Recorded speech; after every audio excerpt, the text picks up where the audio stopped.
Hey everyone, I have a special guest today, Linux DevLabs. How are you doing today, man? I'm doing pretty good, man. Thanks for having me on here. It's a real honor. I've been watching you for a while, and I'm really excited about this. Yeah, I'm subscribed to your channel as well. I don't know how it showed up in my feed, subscribed, and I was like, interesting what this guy has to say, and my Hmm. content is mainly macOS related, but Well, I first saw you when you did that neovim obsidian video, the oh, markdown video, hmm and I sent you a tweet. And then you responded. We kind of like went back and forth, and then like one day I was up really early in the morning because I'd been teaching English all night, and you were doing a live stream. Then we kind of oh chatted. yeah, playing Yeah, Skyrim, I remember, right? I was yeah, playing. Yeah. yeah. I think so. Yeah. Yeah, so before we continue, just so that people can understand who we have on the call today, Linux Dev Labs has a YouTube channel, Hmm. pretty a lot of different videos, 157 videos at the as of today. I'm not signed in at the moment. I'm using a Yeah, private window, but I do yeah. I watch your gotcha. videos, Oh, just in case thank you don't you. see that they're watched here, right? Okay. So No, no. I got you. I got you. Yeah. Yeah, I get a lot of heat sometimes with some of my videos, like the one with uutils last week. oh, Yeah. why?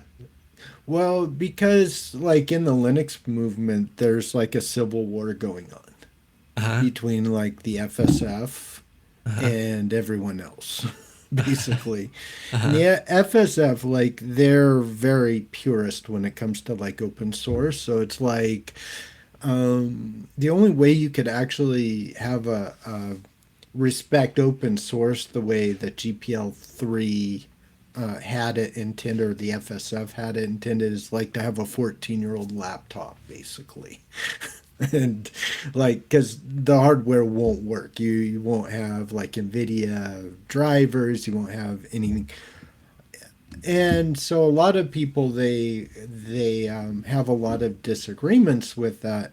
I like the way the license are defined. I want them to stay the same. hmm I'm not a purist. I'm not, Are you but I sure? do care about it. Yeah. No, I'm not an open source purist. I mean, I got an NVIDIA graphics card, so I need a proprietary driver for Okay. that. Yeah. So Yeah. I'm not a purist, but I want the definitions to stay the same because then there's like because it just seems like they'll murky up the waters with like the big corporations. Like, right now Microsoft is like the biggest contributor to the Linux Foundation right now. hmm So that's actually very problematic to me, actually. Oh, I see. Like, I mean, it's cool that they're giving us money, right? I think that's cool. But at the same time, it's like, okay, so they're giving us money for what exactly? And Like, what do we have to do in return? That's my main concern. all right. And why did you say that your computer has to be quite old? So you cannot have any proprietary software if you're a Yeah, purist? the Like yeah, the hardware no won't drivers, work. Yeah, nothing, right? well, you'll have drivers, but the only drivers that will work is a really old like ThinkPad or something. Oh, yeah. I see. Oh, I Yeah, see. see, and then like you would take the BIOS out and install Libre boot in the whole Yeah. 9 yards. It's like really involved. I'm not there, but I do want the licenses to stay the same. Well, uutils is replacing like core utils, diff utils, that sort of thing, and they're doing it with an MIT license. And you're like that close to the kernel, and you're using an MIT license instead of a GPL 3.0 license, or even a lesser GPL license. So this is the rewrite that Ubuntu did for the core utils, right? Yeah, yeah. Okay.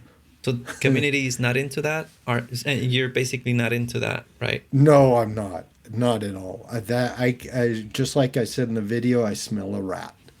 Okay. I see. I do. I smell a rat. And maybe it's all innocuous. Maybe like What do you I'm think could happen? overblowing this. Well, see, the thing is if they have an MIT license, then they can close source it in the future. Mm, That's the risk. okay. See, with a GPL3 license, they can never close source it. Mm. Everything has to stay open source. This is what happened with BSD. This is one of the reasons why I hate Mac. Yeah. So as long as distributions don't use those utils, they should be good, right? If Yeah, yeah, but they will. I'm almost certain Fedora will adopt it. I'm certain.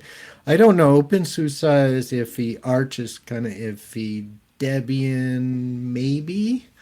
But a lot of distributions are going to adopt that because it's interesting. written in Rust and it's safer. Yeah. And it's like, it's core utils. Who cares if it's written in C? Like, seriously, like when it comes to memory management, like people need to know this. Like, they're not developers, so they don't know this. Like, they hear these buzzwords that it's safer, right? Here's the thing, even in C, yeah, we don't have memory management built in, but there's things that we can do to make memory management like a reality. And they certainly did that. I'm sure of that. So, like, it's all just a bunch of mental gymnastics as far as I'm concerned. Okay. Interesting. All right.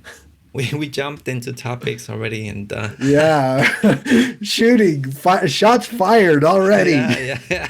You couldn't resist, right? You couldn't No, wait. not really. But like, that's why I'm saying I get a lot of heat from it because there's that other side that hates everything I'm saying. The other day when I basically outed Christian Persha, the GNOME developers, because of some horrid coding practices and the fact that I got into a fight with him personally. I think I'm pretty sure it was him. I'm not positive, but it was somebody. I all I did was ask to revisit an issue so that I could close my XFCE terminal and Mhm. not have it wait 3 seconds before Okay. closing. That was it. That's it, man. I'm a pretty easy guy to get along with, I think. We'll see. We We'll expect see. to see a lot of drama in the video, I think, right? Yeah, yeah. But I'm easy to get along with. When people understand kind of how I'm wired, like um, they usually adapt pretty good to me. Like they just don't understand how I'm wired, and so they think like that I'm just like this person who's like out attacking everybody. That's not the case. Yeah, yeah. So that's actually the reason for this call. The topic, as you can see here, is Linux versus Mac OS. It's not like that, but we just want to share the different points Mm, of view, right? mm, I talk about Mac OS in my channel all the time. That's all I mm, talk about. So I want to have a mm. different perspective as well, so viewers can see, you know, different point of views as well. I don't want just stuff to be just macOS related. Just want to, Mm.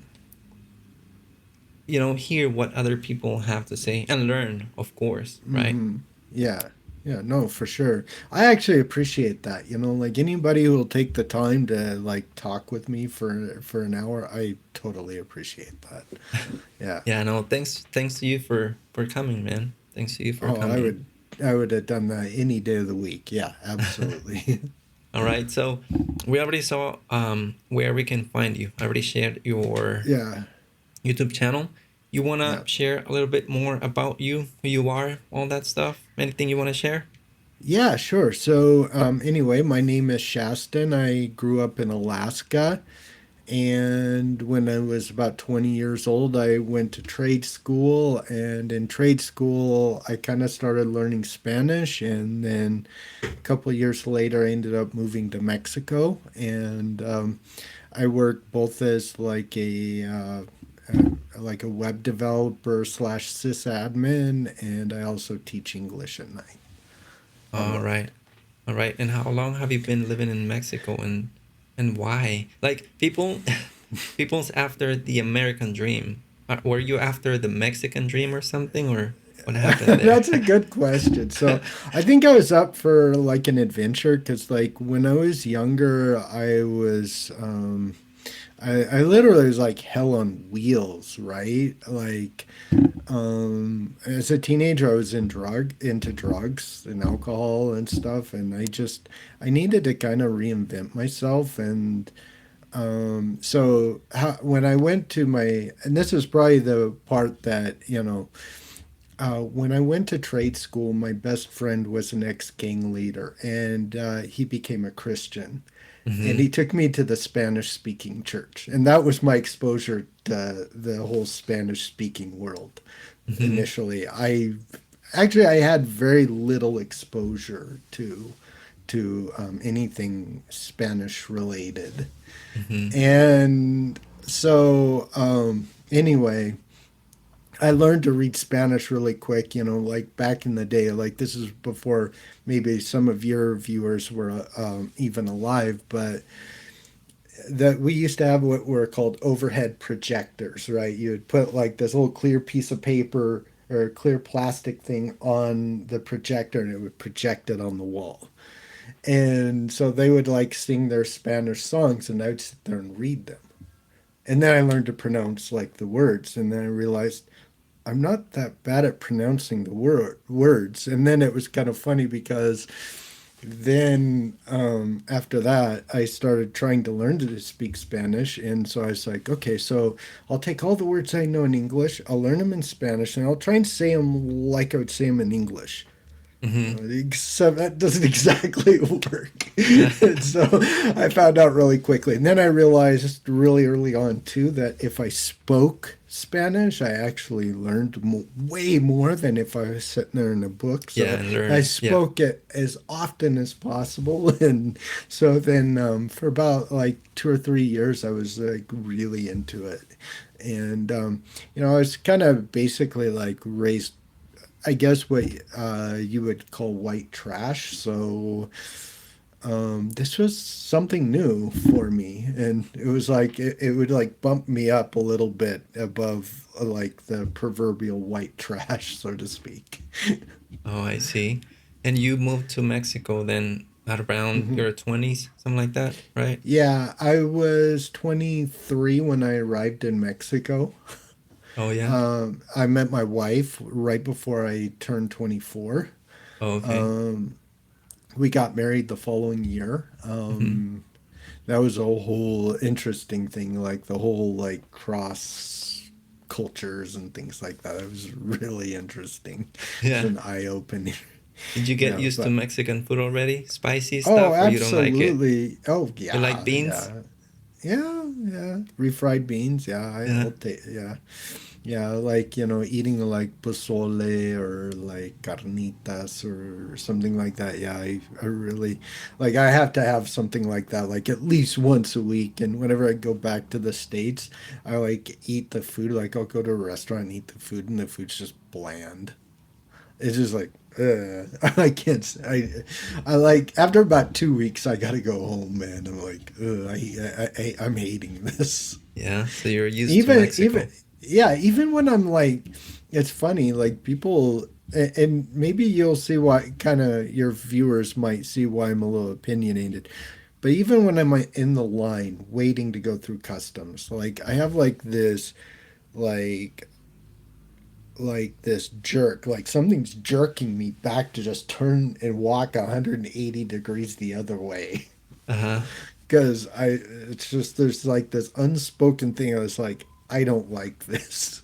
And then Oh, once I get past customs, I'm okay. But yeah. So you consider yourself more Mexican then than yeah, yeah. yeah, estoy más aquí que allá, Oh, okay. as we say. Nice. Nice. All right. And why did you decide to get started with YouTube, and when did this happen? So I've had two previous channels on the Mm-hmm. same thing. One I had in Spanish, Tuxer 76, Mm-hmm. and then I had one even before that. And both times I kind of quit right before I got monetized. Mm-hmm. and I kept seeing like all of these people that I watch now, and they're all monetized, making a lot of money. Like one, for example, is distro. Mm-hmm. Like I've been on his stream before on my first channel. I've Mm-hmm. been on his stream, and in fact, I'm the one that kind of I was kind of coaching him along to install Arch Linux in a virtual machine. Mm-hmm. Back then. Eh, yeah, back then this was 2017. Okay. I had one of the first videos on how to install Arch Linux. That was like 2015 ish. It Mm-hmm. was one of the first videos out how to install Arch Linux. Now it's like a dime a dozen. Like they're everywhere. Yeah. But so I had like initially like I talked about things like Slackware, how to install Slackware, how to install like the packages because you have to install everything from source on Slackware.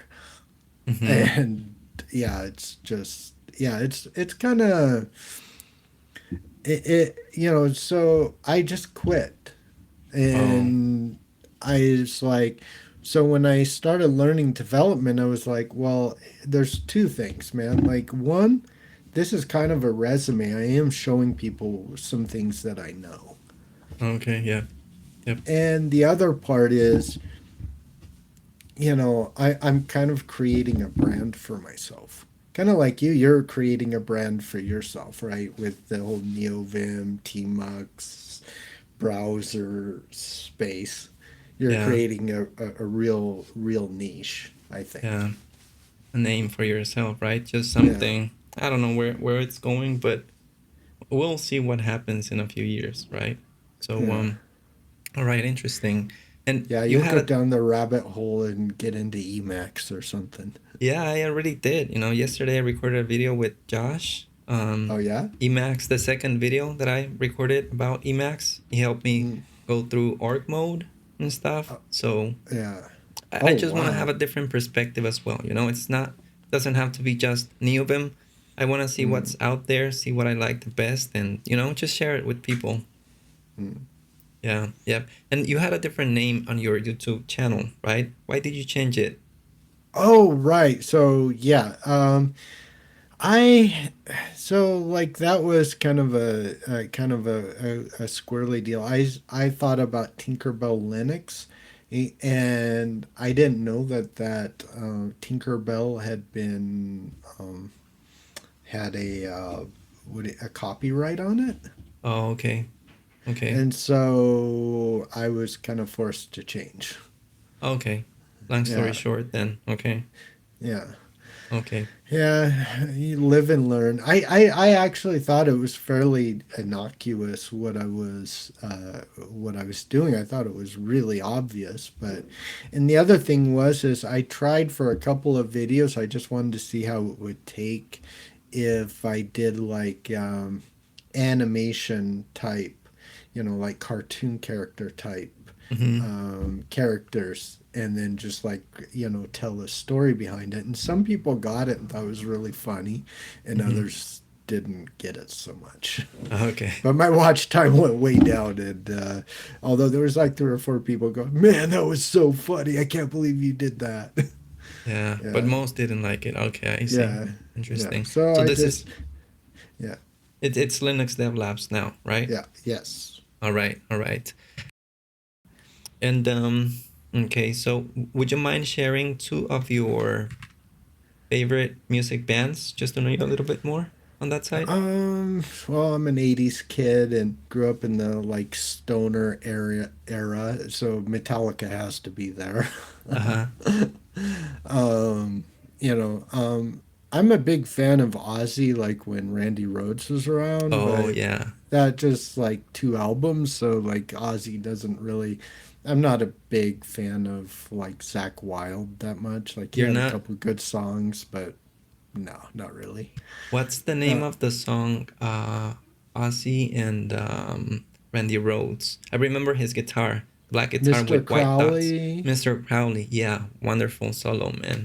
Yeah, it is, man. It's like, wow, yo. It's like, it's so terrible that he died way before his time. But anyway, I like a lot of 70s music. I like Hendrix, for example, a lot. Pink Floyd is pretty good. Hmm. um, yeah, I like 70s and 80s music You like Deep mainly. Purple? Yeah, I like them. I mean, A they're little bit. not my top, but I listen to them. Yeah, for Oh, sure. we're into the same type of music. I think I like 70s, 80s music. I'm Mm, just tired of searching for music that I just tell, Alexa to play Earth, Wind and Fire, for example, and it just mm, plays. Or Bonnie M. I like mm, Bonnie M as well. That sort of mm, music. But I used to mm, be in metal a lot when I mm, was younger. I was living the crazy life as well. I was doing alcohol and all that stuff. So uh, a lot of metal back then, but yeah. no, not much anymore. Yeah, yeah, I it's kind of funny, like when you finally grow up, if you survive that, especially if you're doing like the sex, drugs, and rock and roll thing, Yeah. and you actually survive that. And because a lot of people don't, like some of Yep. my friends didn't survive, unfortunately. Yep. If you survive it, it just a lot of times you just start thinking a little differently Yeah. about things, and then like your music taste change. I mean, like it's funny, when you're talking about music, like I mean, I like Tracy Chapman.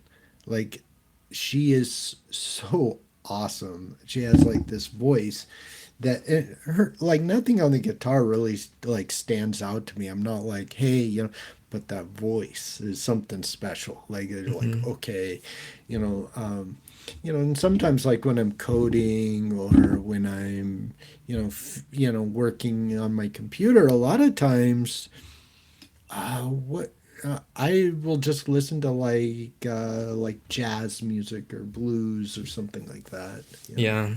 Yep. I like listening to that as well. Yeah, I don't have I used to be a metalhead and was just metal. If not, yeah, you were not a true metalhead. But now, yeah. no, I'm not open to any of the new genres like reggaeton and all that stuff. No, No, me I don't neither. like that. Reggaeton is hot trash. Yeah, that's Also, like the I mean the no, no, no, narco no, corridos and all no, that crap. no. That's I my hate limit. that stuff. Yeah, Yeah. I hate that stuff with a passion. And like all of my neighbors play that nonstop, Oh and yeah, I'm like, especially if you live in Mexico or in Latin oh my, America, for yeah, sure. Yeah. yeah. And what would you say two of your favorite movies are? You can name two. Yeah, well, Matrix has to be the first one. I love that movie. Okay. The first Like one. that whole series, but Oh. especially the first one, it's like it kind of like yeah, I kind of realized like some of this like that's going around us isn't as real as we'd like to think it is. Mm-hmm. Like even though like so it was like almost it was very surreal how they put that together and stuff. Then there was let's see here. I like Back to the Future is good, I think. Maybe something like that. Or Shawshank Redemption. Oh yeah. I've I, watched those. yeah, I like that. There's a few others that I really like as well, but yeah. Yeah, I watch that every once in a while and I just think that that was like the coolest movie ever. Like it's yeah. I guess for some reason that's the number one played movie on TNT. Yeah. Shawshank Yeah, Redemption. yeah, yeah, yeah. It's for we could say not for old people, but for people Uh, getting to that age. I like it yeah, too. I watched yeah, it and good movie. yeah. Yeah. And are you into video games? Not really.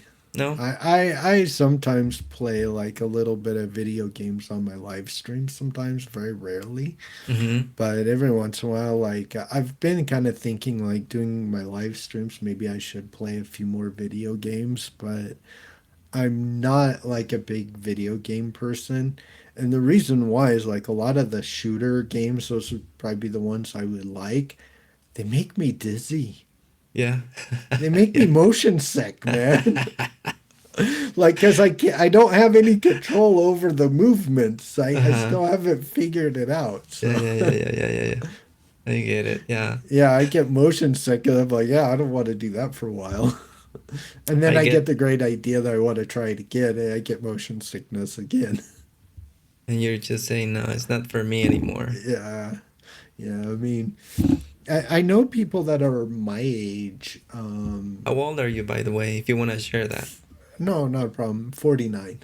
49. Okay. Yeah. Not, you're not old. Yeah. Well, I've already had open heart surgery, so I'm old enough. That was my 47th birthday present. They were like, "Yeah, happy birthday, and you need surgery now." Oh, man. Yeah, they were like, "SC or C?" Oh, really? Like a huevo. Like, yeah. But you got better after the surgery? Oh yeah, What? I got really good. Yeah, actually, it's a miracle because uh, I started having symptoms of angina, and then I asked my dad about it because he's an emergency room nurse, or he was, and he also knows a lot about cardiology and that sort of thing. And so I told him about the symptoms I was having when I was out riding my bike, and he was like, "That's angina." Mm-hmm. He's like, "You Mm-hmm. need to get to a cardiologist." Oh, really? Yeah, and so then when I went and got my angiogram, which is basically they like shove this tube in your artery, and they pump a bunch of dye inside of your bloodstream to see what's going on Mm, around your heart. like a green color or something like that, right? Yeah, and so then they realized there's a 99% blockage. Oh, really? Yeah, Oh, but they yeah. uncluttered that, and you're good now. Well, they did a bypass, so they did a quadruple bypass. They just took like the artery out of my arm and veins out of my legs, and Mm. And why is that so much cholesterol? no, cholesterol's not a bad thing. It wasn't. It's hereditary. Oh, I see. In my family, we have heart disease. We don't have cancer.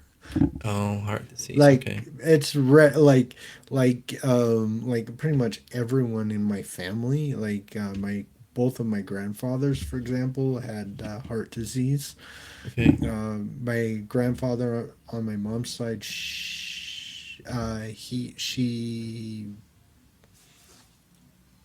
he had a sorry, he had a the same surgery when he was 53. Okay. So very, it's just hereditary, I think. Okay. Okay. But it's good to Yeah. hear that you're better now. Yeah. So, yeah, moving on then to the next topic. What's your tool for note taking? Do you take any notes or? Oh yeah. So I use neovim. I kind Mhm. of like you do, except I actually do use the obsidian.nvim, and then I wrote a bunch of scripts for it. Okay. So you use neovim mainly for, and is it Hmm. Markdown or you use a different format? No markdown. Markdown and neovim. Okay, great. Yeah. And Eh, huh? Yeah. So yeah, I just wrote a bunch of scripts, like basically. Actually, let's see here. I can probably share my screen if I can get over here. All right. Right here. Let's see here. Like if I come in here, I have a bunch of aliases as well that I Hmm. use for Bash, because I use Bash. I'm not a ZSH person, Okay. but like if I do, oh sorry.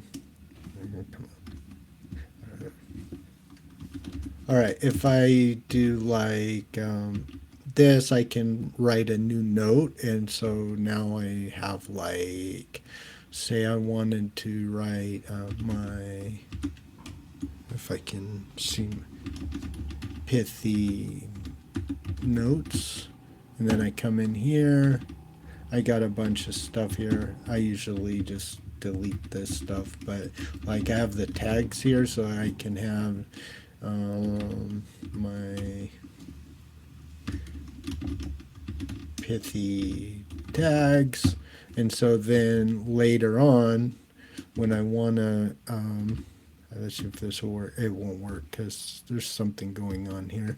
I've just updated my system and there's something going on with that. But I can actually use the fuzzy finder Mm-hmm. to, like access all of my tags, and I can get really quickly, I can find whatever it is that I'm looking for.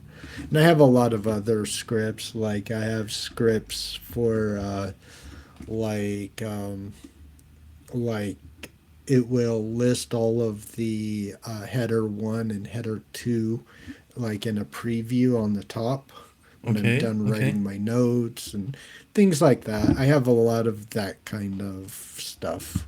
Oh, interesting. Yeah, yeah. But I basically like if I do, so I'm using Astro right now. That's what I landed on because I like folky and what is it, lazy nvim, but Yeah. it's just too much. Like I would have to like gut it to actually be able to use it quite a bit. So, oh wait, I went one too far. Um, okay, I guess I could have just, yeah, could have done something else. So here's all of my like the one like done. I move um, all of my to do stuff that's done to a different folder, Mm-hmm. and then I write like a journal like detailing everything that I've done for the week or whatever. Okay. Fold, it has, I have a special folding the way I like to fold it. Mm-hmm. And so like I like to fold it, but I like to be the one that controls that a little bit more. So I wrote a script for that. Okay. And And this is to fold the markdown headings, or yeah, okay. yeah, that well it's not, yeah, it's the markdown and even when I'm writing code and stuff. So um let me see here. I All right. So now I have this bad habit of closing my screen because Uh-huh. I used neovim with plug for so many years, and like setting up buffers was harder than just closing the window back in the Okay. day. So let's see here. I have word wrap, so now that wraps the word. So if I so, like in my markdown text, I have word wrap, and so I set that up. Mm-hmm. Um, and what else did I do? Config folders. Oh, this lists the config folders. Um, that's in my .config file. So, like, I can have really quick access to them. And let's see, my notes, just basically like I said. Then I have this one, which is good because a lot of times when a lot of times when I am coding, like if I'm writing a Django app, so if I do, I think it's, now I have a floating terminal. And Okay. now, like, if I had like Python, I guess it would be Python 3 manage py run server, and then it would run in the background, and Mm-hmm. um, then I can close it, and it's running in the background. So I like that because it will run in the background while I'm doing the coding, and it's out of my way. Okay. Yeah. Interesting. Okay. But then mainly your note taking is neovim then, and you have Yeah. your own scripts to manage stuff, Mm-hmm. your weekly notes, headings, and all that. Okay. Yeah. Good. Good. Yeah. Actually, I showed you a lot more than that, I guess, huh? Yeah, no, it's fine. It's fine. It's gonna be a long video, so if there's Okay. someone watching, just get ready. Yeah. And what's your current operating system? What are you using right now? Okay, so that's really interesting. I'm using Aurora Linux, and so this is part of the uBlue series. And basically, the cool part about this is that the core is immutable or almost immutable. Like you have to ask really, really nicely if you want to add anything to the core. And but they give you like flat packs to install stuff. They also give you distro boxes. This is my favorite containerization tool, for example. Let's see if I can find it. Oh, it's right here. It's called boxbuddy. Hmm. Um, like you can just like spin up like a version of like Arch Linux or you know make that a little bit bigger. And so like you can spin up like a version of like Arch Linux or Alpine or whatever Okay. your distro of choice is, to install like a package or install like an application. So say like you like GIMP 3 and how like Arch Linux packages it. Basically, you can like install it from Arch Linux, and then it will show up right here in the menu. Okay. So And is then this boxbuddy, is it like Docker that allows it you to is install, Docker. Yeah. but it's not Docker, it's something else that allows you to run containers basically? No, Or it is. Yeah, it's just a GUI around like a bunch of Docker images and Podman images. But yeah, okay. But you don't have to install Docker, you just install boxbuddy, or you mm. have to And install Docker actually, as well. this comes right with the distro. Actually, that's Oh, they give okay. you, yeah, they give you a lot of stuff. They even give you homebrew in this distro, which is wild to me. Okay. Yeah, so there's like Box Buddy. They give you homebrew to install things. Then you can use like RPM OS tree. That's how you install it to the core, which I don't recommend. And then unless you absolutely have to, I had to install a couple of things to make things work. And then I'm still getting used to it because like there's this whole thing between we're in this weird transition between Wayland and X and or xorg basically. So that's the window compositing and a bunch of other things. So like xorg basically handles all of your peripheral devices, Hmm. including your screen and things like that. And wayland is going to replace it, but it's a little safer, as they say. I don't know. I have mixed feelings. Like I can see the logic behind what they're doing, but it's part of that civil war I was talking about. Like everybody's like, so I'm getting used to like everything on Wayland now on a Wayland desktop. But anyway, it's pretty cool. But yeah, I have a lot of other cool things though. But a lot of cool stuff that I've been doing with that. But anyway, that yeah, pretty much I've been using Aurora Or our Linux. Linux for how long? For few Couple months, weeks, couple of weeks. So you just try different just barely distros. switched. Yeah, Yeah, you just wipe or you yeah. create new partitions or wipe everything and just install the new distro. I just wiped it. Yeah, Yeah, and isn't that a I lot of work? Like, it was. It took me a couple of days. Like I basically pushed everything off to a different hard drive, wiped it, reinstalled it. Yeah. but you like doing that, right? That's something that you. Yeah, I don't do it very often, but I was looking at this distro and I was just so floored by some of the technology. Like, they have a lot of different technologies for developers that I would use.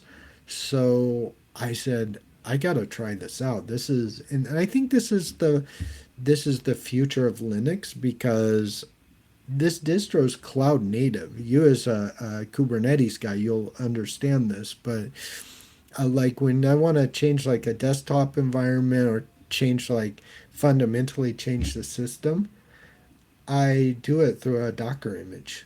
Like I Mm. pull it down a Docker image, it respins a brand new image that installs to the main core of my system. Oh, interesting. So everything is container related. If I want to install neovim, I can do it through a Docker container Yeah, in Aurora Linux. yeah. And that's the way you have it neovim installed, right?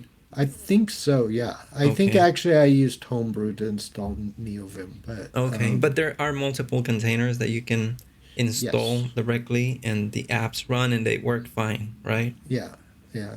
I had some problems, but like for example, um,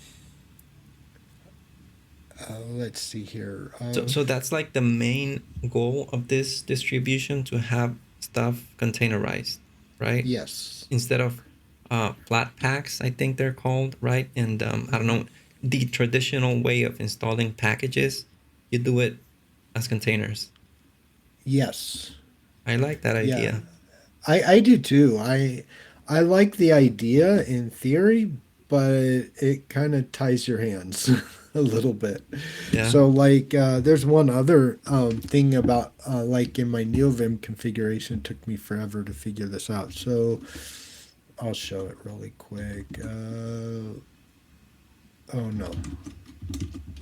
So this is part of my second brain Mm. that I have for note taking.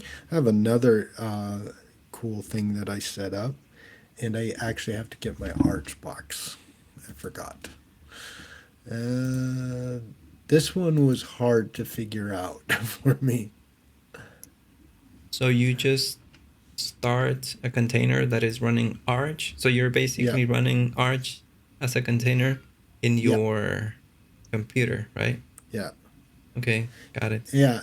And there's the only reason why is because there was a weird it was a weird update to pandoc that didn't allow me to do something. So if I go, um,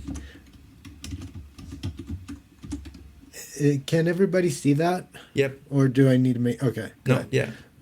All right. Let me see Just don't open here. that Chrome passwords, that CSV file you have there. No, no, God, no.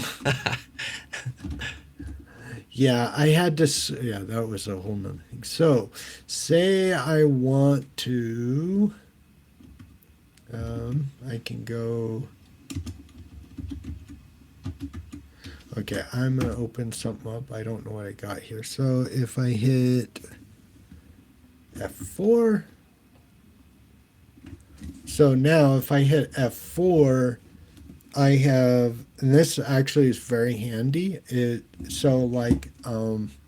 Basically like I can see how it will be on my page live. This is a PDF viewer right Okay, next to me. And this okay, is something that I set up. It took me forever to figure this out, but I finally did it. okay. So So yeah, to preview your markdown file, right? yeah, in a PDF format. And can Yeah. you see the headings? Can you see what's inside the headings, or there's... No, I won't see what's inside the headings. I'll just see what the document, Oh, okay, what okay, okay. I see. Okay. yeah, something like that. And then they're side by side, and I could be taking my notes, and they populate. It has a little bit of latency. It's like 10 seconds, but I can see within 10 seconds, I can see like how everything's gonna look. And have you tried this one? Let me show you something real quick. If you Is look it at the my one in the screen, browser? um, I don't know. No, I don't know. Oh, Yeah, the one in the browser, Markdown. yeah, I think I have that. But I don't want to open. Sometimes I don't want to open up a browser, but sometimes Oh, I I just see. want to see. It took me a while to set that up though. And that one is the nap.nvim by uh, I forget how to. I forget his name. It starts with an F, but anyway, it's the knap.nvim, and I Okay. set that up, and that's a really useful tool to me. And the only reason why I had to do it in an Arch box was because there was an update to pandoc, Mm-hmm. and Arch Linux still had the old version, Okay. and it allowed me to do this. So I basically did that that way. Oh, so you So can interact from your main yeah, OS. You can interact with the Arch machine with the packages installed in the Arch machine yes, and use them, right? yes. Okay. Interesting. That Okay. that is so cool. So anyway, yeah, Okay. Okay. yeah. And what's your two favorite desktop distros? We already went over Aurora Linux. I guess that's one of them. You want to Yeah. mention quickly two other ones? Well, I always have a soft spot for Arch Linux. I used it for 10 years. I mean, I got it tattooed. Yeah, I got it tattooed Okay. to my arm. Okay. So, yeah, it was just a crazy thing. I used Arch Linux for 10 years. I loved it, but, um, some of the maintainers in the AUR, they just wrote packages that aren't. Um, I don't know how to say it. It's just they don't maintain the packages correctly. I'll just put it that way. Oh, They okay. don't, it's, like if you take a look at how they maintain packages in the Pacman repo, like they take a lot of care, more care than probably most distros, like maybe Ubuntu, for example. Throwing a little shade. But I like the whole Fedora thing. Like they're doing good, and I'm actually warming up to OpenSUSE lately, which kind of surprises me. I had a video till the other day saying that the OpenSUSE should die. Because I was talking about the desktop, not the server. I like their servers. I've always liked their server stuff, but I Mm-hmm. don't like that. I didn't get it. Their their package manager is like uber slow, and I didn't get it. But now I kind of get some of the tools, so it's kind of like being immutable without being immutable, so to Mm-hmm. speak. Because so like you're able to roll back. Your packages or whatever whenever there's like a huge conflict that breaks your system, you can just roll it back a couple of uh, a, a couple of updates and you go back to what you were To where doing. you were. Okay, yeah, that's Yeah, really important. Breaking changes. yeah, Is that why that was you moved away from Arch a little bit? Breaking changes? Is that yeah, that what? was exactly why. Okay. There's a lot of people that move away in neovim from distros to their own config or to other distros because of breaking changes. I haven't Yes, used Linux on the desktop, so I'm not familiarized with that. But if, you know, breaking it's kind of changes, like that. Yeah, yeah, they cause pain and they're like, man, I don't want to deal with this right now. And it's the worst time that it always happens. I yeah. imagine feeling that way with my operating system. I would get pissed, right? Yeah, yeah. Especially like so this is how it would work in Arch Linux. Okay, so like you would have a package conflict because they had just updated a package that conflicts with like 20 different applications. Hmm. Okay. And so you'd have to uninstall all those applications, their dependencies, everything else, Hmm.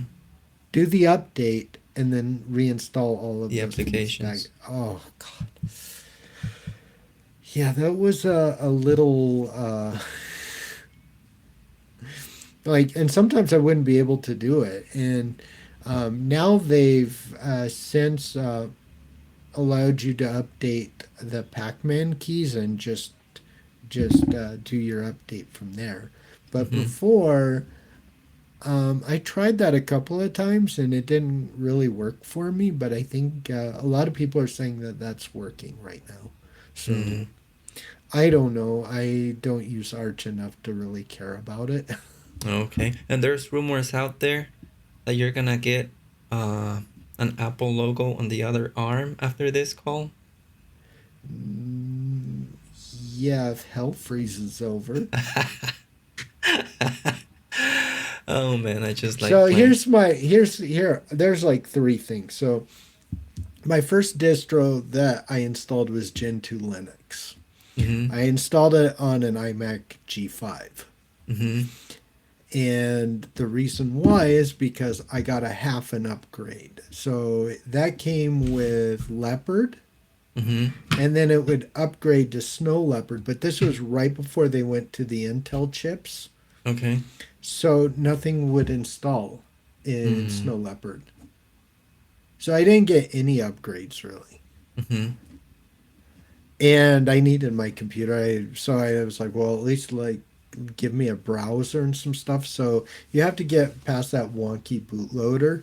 Mm-hmm. Um, I have my own opinions on that too, but um, so you got to get past that wonky bootloader, and so there's only a couple distros that would do it. So I burned at first. I burned a Linux Mint. They were supposed to get past the bootloader, and it did. But once I got past the bootloader, it wasn't a good image. So I installed the Gentoo Linux version, which you have to do everything by hand. It's like Arch Linux on steroids. You install Mm-hmm. everything from the terminal, but it's on steroids. It's like installing an LFS, a Linux from scratch, Oh, essentially. That okay. was my first distro.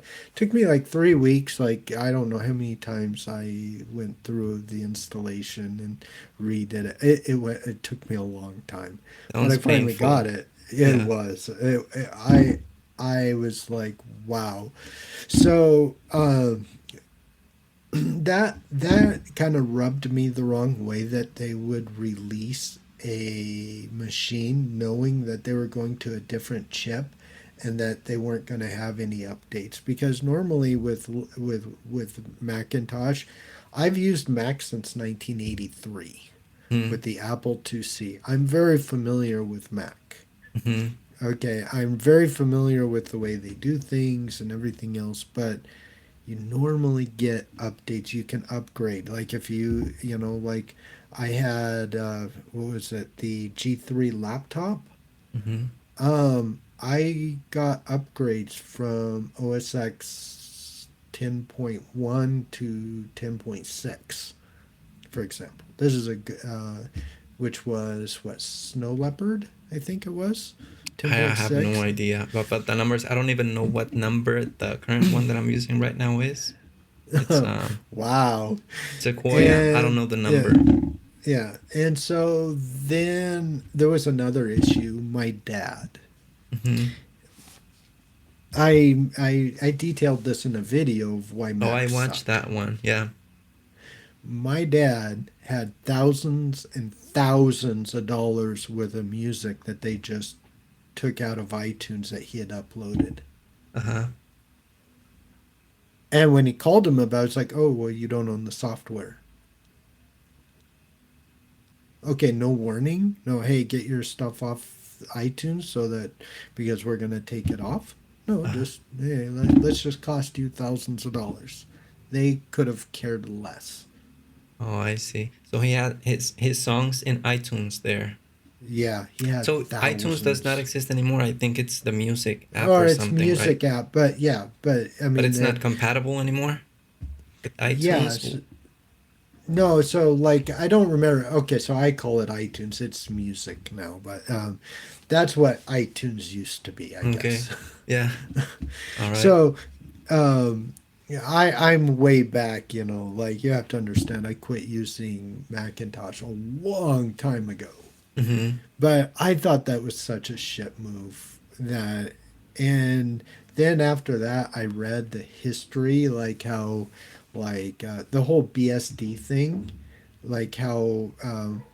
So there was an agreement with Steve Jobs that he was going to take a lot of this technology, but that he was going to give some money in return and stuff like that. And I mean, he probably did give like the bare minimum he was required to, but you got a $3 trillion industry in Apple right now. Like, Yeah. kick some money back to You, the you guys you who can made it support. happen. Yeah. Yeah. Yeah, for Like, sure. okay, I totally get, like, like man, there's $3 trillion. Like, give them $1 billion or something so that they can do some work for their servers or something else. Like, Yeah. pay it forward, but yeah, just to me, it doesn't seem like they did that. Yeah. Okay. Sounds. And it's not just me that's saying it. Like the lead devs of BSD also have said as much. Okay. Yeah. I agree to that. Give something back. If you use something, and if you make money out of it, just give something back, man. I use Tmux all the time. Yeah, It's one of my favorite tools. And yeah, it's me like too. donate something to Tmux if you like it so Yeah, much, right? Neovim as well, right? All of the exactly. different Yeah, tools. I don't have the yeah, money, to do it, but if I had, I probably would, but yeah. I would too. Absolutely. I mean, I don't have the money right at this second, but I think that once I start making a little money off of YouTube, yeah, there's a few projects that'll start getting my money for sure. yeah, sure. And what's your two least favorite distros? Ubuntu is one of them, maybe, right? Yeah, yeah, I would say so. Ubuntu and Manjaro. Manjaro, why Manjaro? The only reason I know about Manjaro is because of Anthony. Well, used to be called Anthony in Linux Tech Tips. Oh You yeah, know that? yeah, I know. Yeah. Yeah. That's the only reason I know about Manjaro because she showed Manjaro a few times in the videos. I'm talking he back then because now it's not a he anymore, right? So Oh, okay. All right. I didn't know about this. yeah, but that's the only Okay. reason I know about Manjaro. Why don't you like it? All right. So I used Manjaro before I used Arch Linux. Hmm. It would break on me. Like it would like be firing on all cylinders, and there would be an update, and everything just went uh, Hades, so to speak. And especially if I used anything from the AUR, it often broke packages. But not only that, I've actually maintained packages in the AUR. Hmm. So I'm talking as a person who knows right Hmm. now, okay? Like a lot of these people go, "Yeah, you're just hating on Manjaro." I maintain packages for the AUR, okay? And I would have to maintain packages twice as often for Manjaro than I did for Arch Linux. Hmm. Like, like the one that was like I hardly ever had to do any updates for was like probably like Debian, right? But Arch Linux, I'd have to like do some pretty frequent updates for the packages to make Mm. them be able to compile. Manjaro was worse, and there's a reason for it. And it took me a while to kind of figure out what was going on. But they have like so it's kind of a long story, but they have a different kernel that they use that's not has nothing to do with Arch Linux. Then they have a different repos, and then they use Pacman to work in tandem with the kernel and the repos, and you should be able to do that, right? I mean, theoretically, and I don't know where the problem is occurring, but it works well. I mean, people have a positive experience until they don't. Mm. And that's my gripe. That's my Okay. only gripe. If they fixed that, and some people swear they have, and other people say they haven't. So I don't know what's true. I haven't used Manjaro for so long, but that was one of the most frustrating aspects of it was I actually quit maintaining for Manjaro when Hmm. I was maintaining those packages in the AUR, and I would get complaints every other week basically saying, hey, why aren't these packages being maintained? Or like, hey, I can't install this. I'm like, what are you using? Oh, I'm using Manjaro. Well, SOL. Like, you're out of luck. Oh, Like, oh, I yeah. see. So breaking, it Yeah. used to break a lot on you, okay? And what would you say your preferred server distro is? So I have three that I like a lot. I think Ubuntu is probably the easiest to set up. Mm-hmm. Because there's a lot Uh, of tutorials about Ubuntu, right? So yeah, there's a lot of, yeah, but it's like, documentation, everything is yeah, Ubuntu related. Server on the yeah. server side. Yeah, and it's common sense. I mean, it's just like it's so obvious, and so I actually like that a lot. Mm-hmm. I like Fedora a lot, And Hmm. opensuse is warming up on me. And it's kind of funny. I like Fedora, but I don't like Red Hat. Oh yeah, Red Hat proprietary stuff. Is that why? Yeah. Okay. No, no, no, no. But that actually, I mean, that's not the only reason. But a lot of it is just like some of like the politics and stuff. Like that doesn't actually roll out onto Fedora. But they have like some of their tools that they use that is proprietary. I don't have access to. So like everything works on Fedora that would work on Red Hat, but it's without all the proprietary garbage, Hmm. and so I prefer that, I guess, maybe. And you don't trust what is it? IBM is the one that acquired Red Hat, right? I don't know what I think about that. I think it is suspicious, but it's kind of like I think that Microsoft is going to try to purchase Ubuntu, for example. Okay. And And why? actually, there's some talks. I can't say who told me this, but there's a couple of developers on the Ubuntu team that have basically said that that Microsoft has made a couple of offers. Ubuntu, okay. Yeah, Yeah, because but Microsoft wants to get all of those developers back, right? yeah, Because most of the advanced users, they're not on Windows unless there's a necessity, right? If you're a game dev, of course you're going to be on yeah, Windows. Or if you develop applications for hmm, Windows, of course you're going to be on Windows. But everyone else is on Linux or Mac OS, right? yes, pretty Yeah. much, yeah. And why not? But Yeah, go ahead. no, go ahead. That was actually a perfect point. I was actually going to agree with you, but go ahead. Yeah, why not Debian? Why Ubuntu and why not Debian? I'm Debian is on the too. server, of course. Yeah, yeah. So Debian's like it's not user friendly, Uh-huh. especially the networking part of it. Mm-hmm. But if I have to set up, I've set up Debian servers in the past. I mean, Mm-hmm. it's not really a big deal.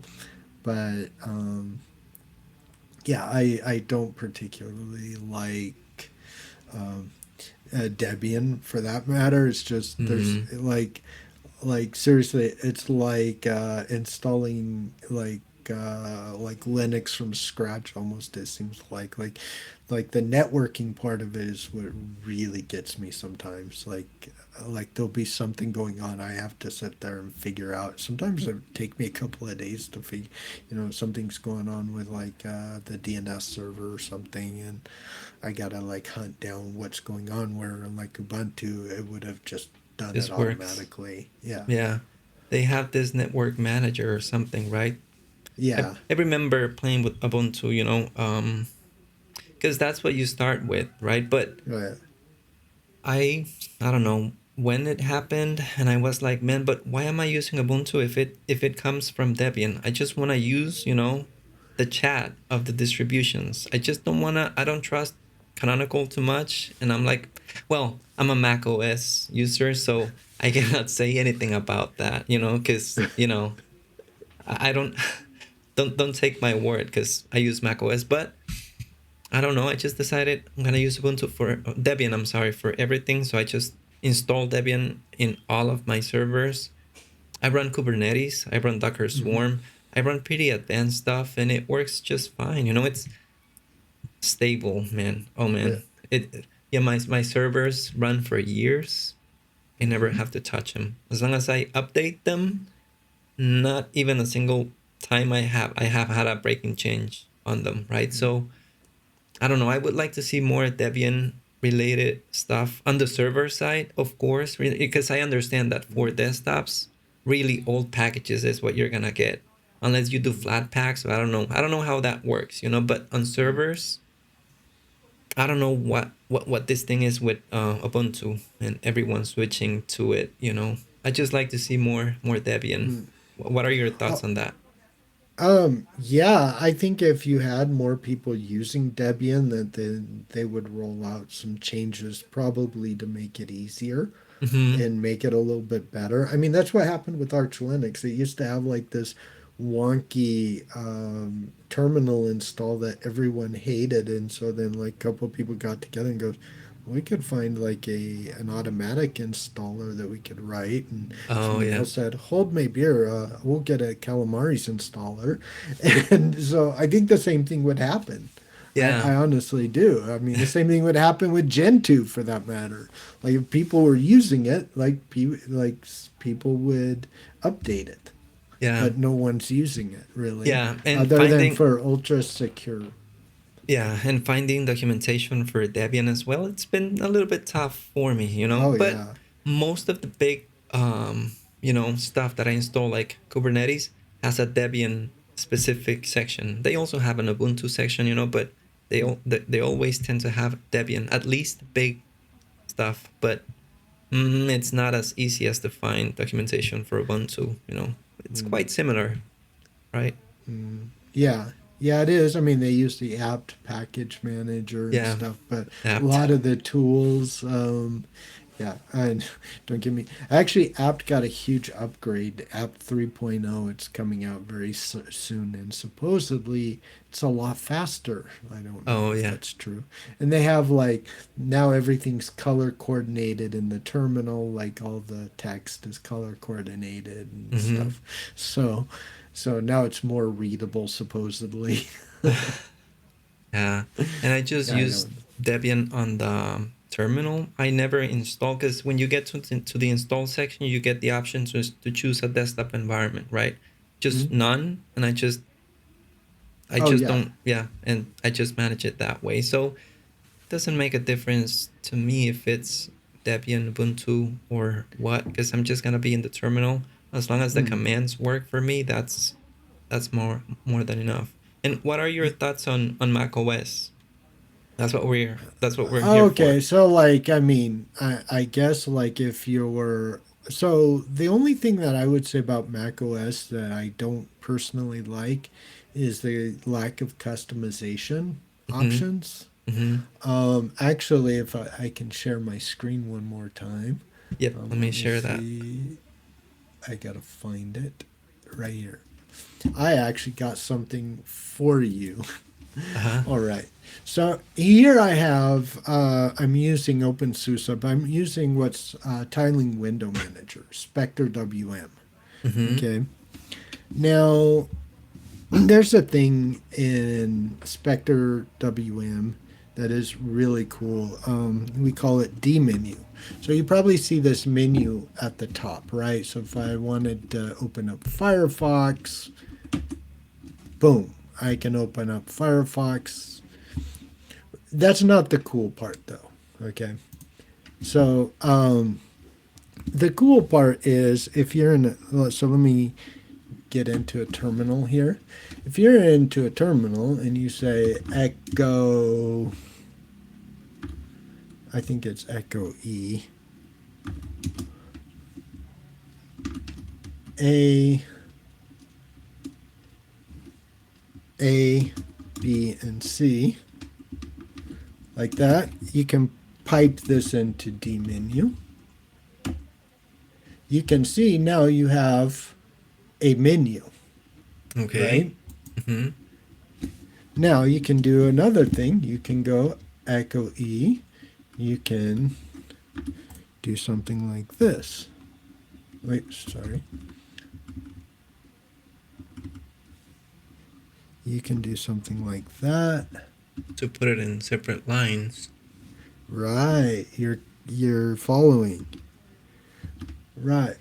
And then if I did the same thing, I think it's like this. Um, okay, maybe I got to make a space on that. But anyway, the thing is I can make a drop down menu, right? Oh, okay. Now there's something cool that I do. Maybe it's like this. I don't remember, but no. Okay, I can do it using the /n, but anyway, somehow it's for whatever reason it's not wanting to cooperate. But anyway, so I have a bunch of configurations around that. So if I said, for example, smpdf, okay, Mm-hmm. Now I have a Rofi menu, or it's working with dmenu. So I select an item. I can go to, like, say, programming, and say I want something in Python. And there I basically open up a PDF that I have on Python. Okay. There's a lot of hacks like this that save me time that I like. I don't see that being able, like, I don't see dmenu and Rofi. FZF, I think you have, right? Yep. FCF. Yep. All right. There's things like that. Hold on. Okay.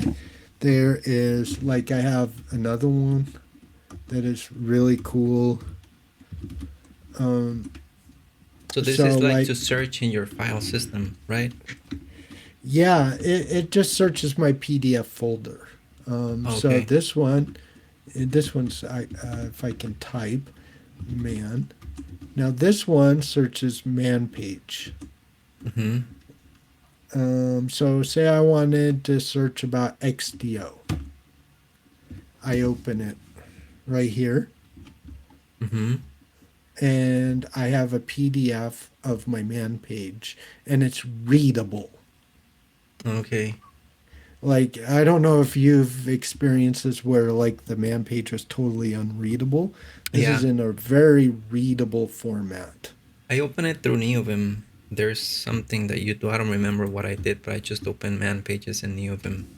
Yeah, I think I know which one you're talking about. I think I did that as well.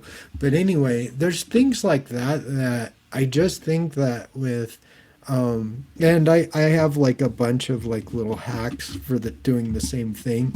Like, I have, no, so this is old school, like the dozen panel bar down here at the bottom. It has a clickable menu. It basically does the same thing. Mm-hmm.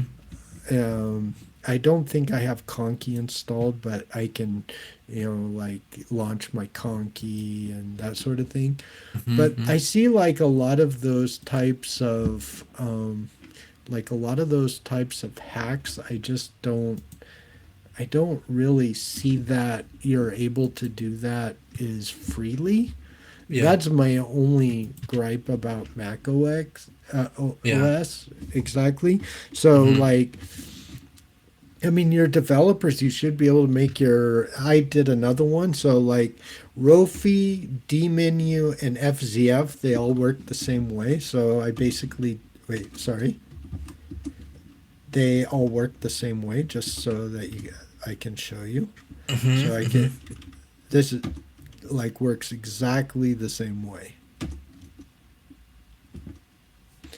And now, if I wanted to, what I could do is I could do this and then say Python games.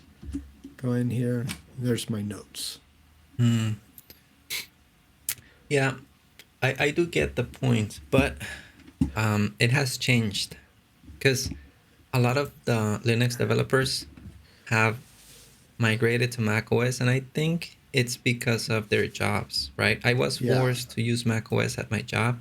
Really talented people that have to migrate over to macOS, and they make it better. Let me quickly show you something, okay? Okay. Where is this thing? You should be looking at my screen right now, correct? Yeah. Okay, so let me just quickly show you something so you can see how customizable it is. It's not easy. You have to play a lot with that. But if, right, I just typed a command right now and it shows me this menu, right? Mm-hmm. And let's say that I want to change the color scheme. I'm gonna choose this minty lemon, right? I don't know if it's gonna work or not, or if it's gonna break, but I got an FCF menu there, right? And I can just search for something. I wanna apply this color scheme. I'm just gonna hit enter here, and you're gonna notice that a lot of stuff is gonna happen, right? So it Yeah. even restarted Kitty, restarted neovim. It applied the color scheme everywhere, right? Uh huh. Even at the bar at the very top of the screen, this little bar here, Mm. uh, you know, got those colors. I don't know why this horrible desktop wallpaper got selected. I have to check on that because it's not supposed to be that one. It's supposed to be a different one. Mm. But I'm just gonna go back to my colors. This new headings. So I think it was not customizable maybe a lot Mm. in the past, but I think that has changed a lot. Mm. I don't know if it's in the recent, in recent years or when that started happening, but we have window managers now, right?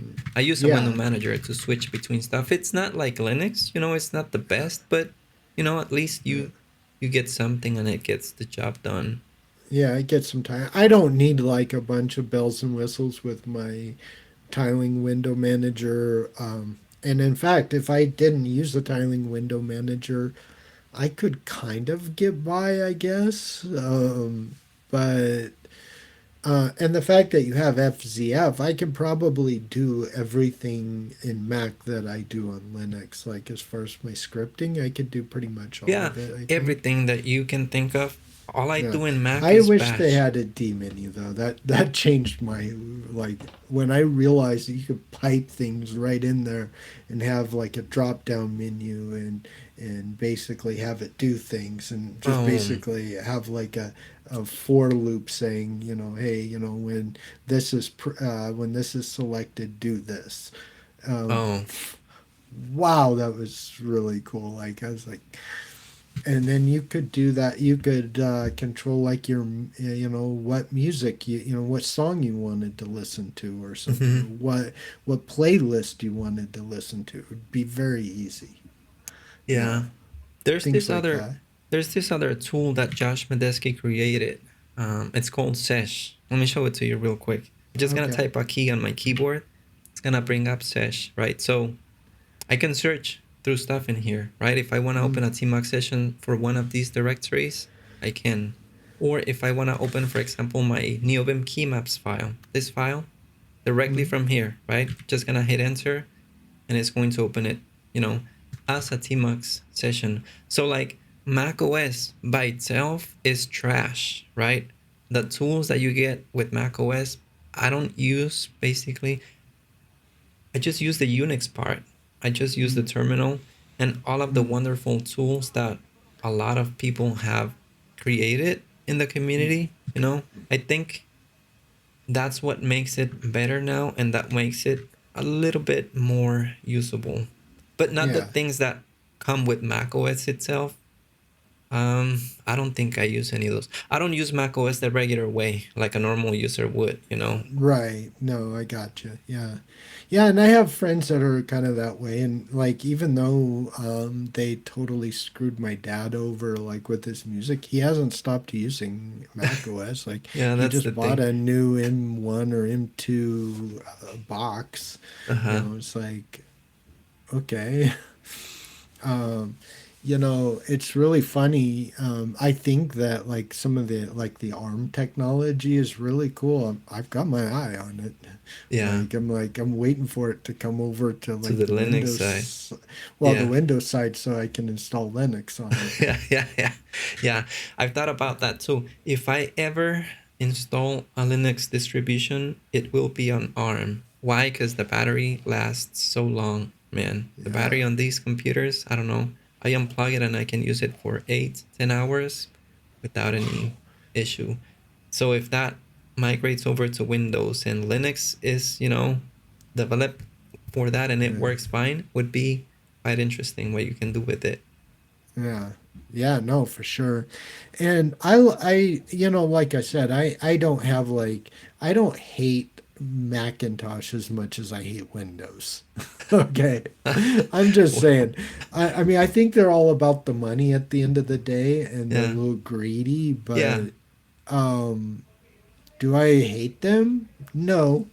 I mean, kind of hate the fact that they didn't pay it forward, but other than that, I mean, like, I just understand that if I buy an Apple product, that they're all about the money. Yeah. They're all I about the money. understand that. Yeah. Yeah, And as a consumer, you know what you're getting into. You know that you yeah, won't have to pay overpriced products for yeah, sure, but yeah, you just accept it and say, whatever, I'll do it. I'll do it yeah, anyway. Yeah. Yeah. Yeah, one of the things that also I don't know, they supposedly quit doing, you might be able to like clue me into this, but they started soldering like the memory boards and everything into the mainframe. Yeah. I thought that wasn't cool, man. Yeah. Like a lot of us would buy like a, you know, we would basically buy, the i5 version and then take the CPU and buy i7 or whatever and Yeah, but plug. if you think Pl- about it, if you're gonna, I had a what did I have? I had a Core 2 Duo was the CPU that I had when I used Windows back in the day, right? And I had a Intel motherboard, just basic stuff. If I needed to upgrade the CPU, I probably would have needed to upgrade the motherboard as well oh yeah, and yeah, the no. RAM. Sometimes that is true. That is true. Like if you have like DD4, like if you have DD3 RAM in your motherboard and you're trying to upgrade to DD4, well, obviously that's not going to work, right? Like I get that, but what I'm saying is a lot of people they would buy like a laptop, right? They Mm-hmm. knew what they were doing. They knew that okay, I'm going to buy the i5, I'm going to Mm-hmm. pull the chip out and put the i7 in, Mm, and then okay. I'm going to take the memory and I'm Mm-hmm. going to just load it full of memory and do Mm-hmm. all these other things because I can buy the memory cheaper than what the manufacturer was giving me Mm-hmm. for it. Yeah. And so, well, that wasn't the only thing that wasn't the only thing people discovered when they did that with the iMacs. They got better performance than the benchmarks that were published when they Oh, did that. okay. When they upgraded Oh, the stuff. oh yeah. So all of a sudden, everything started becoming soldered inside there because they were like, "You're gonna use what we give you, and f you," you know. Yeah, of course, yeah. And But something that no, I don't like about it too much is, for example, I have an what is this, M4? I think it is the last gen of MacBooks. This laptop that I'm on is an M4. The one that I used before that is an M1 Mac Mini, right? So mm, they have I don't know when the M1 is going to be receiving updates, right? For the latest version of the OS, I think that's gonna be like, I don't know, 2, 3 years maybe. So if I want to keep using that M1 computer 5 years from now, I'll have to use an old version of the operating system, right? So they force you to upgrade if you want to have the latest. architectures, Yeah, yes. if you want to have the That's latest. actually the one thing that really appealed to me about like Arch Linux, and now it's pretty much mainstream. But when I first started using Arch Linux, the first thing I noticed was wasn't any architectures that you noticed. Like that was a mind blowing to me. It was like eh, because case in point. Um, so I used my buddy's MacBook a few years like around that time.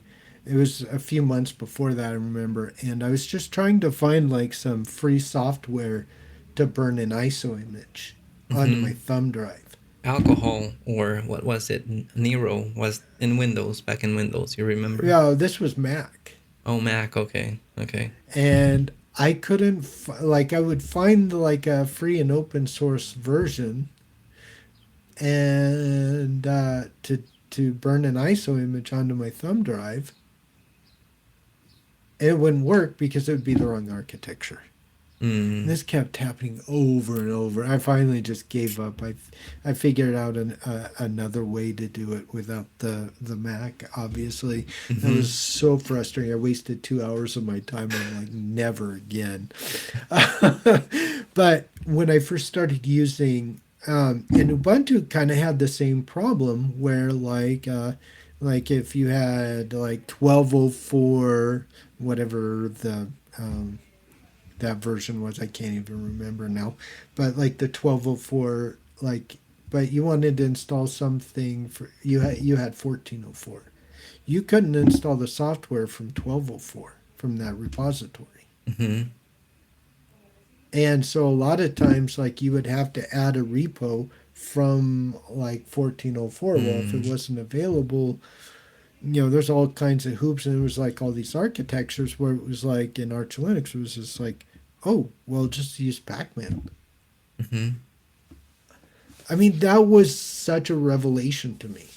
And now, Mm. like, it seems like for the most part, if you look at Fedora, if you look at Ubuntu or Debian, um, now the package managers are such where nobody's installing like all of these third-party repos. I mean, they are, but it's very limited, so you don't really see the architectures anymore. Mm. So I they've see. all kind of migrated that direction, I think. Mm. And OpenSUSE, you don't see the architectures at all. I don't, yeah, like the only distros you didn't see the architectures back in the day were Gentoo, Slackware, and Arch. Like those were the three. You just did, they weren't noticeable. Yes, they have different kernels, and so based on the different kernels, would be would be your, I guess, your architecture, so to speak, like Mm. especially in Arch Linux. But that was such a revelation to me. It was like, wow, that is so cool. Oh. And you mentioned that you hate Windows. Why? Like, Mm, well, I think the Windows hatred comes. It's pretty easy.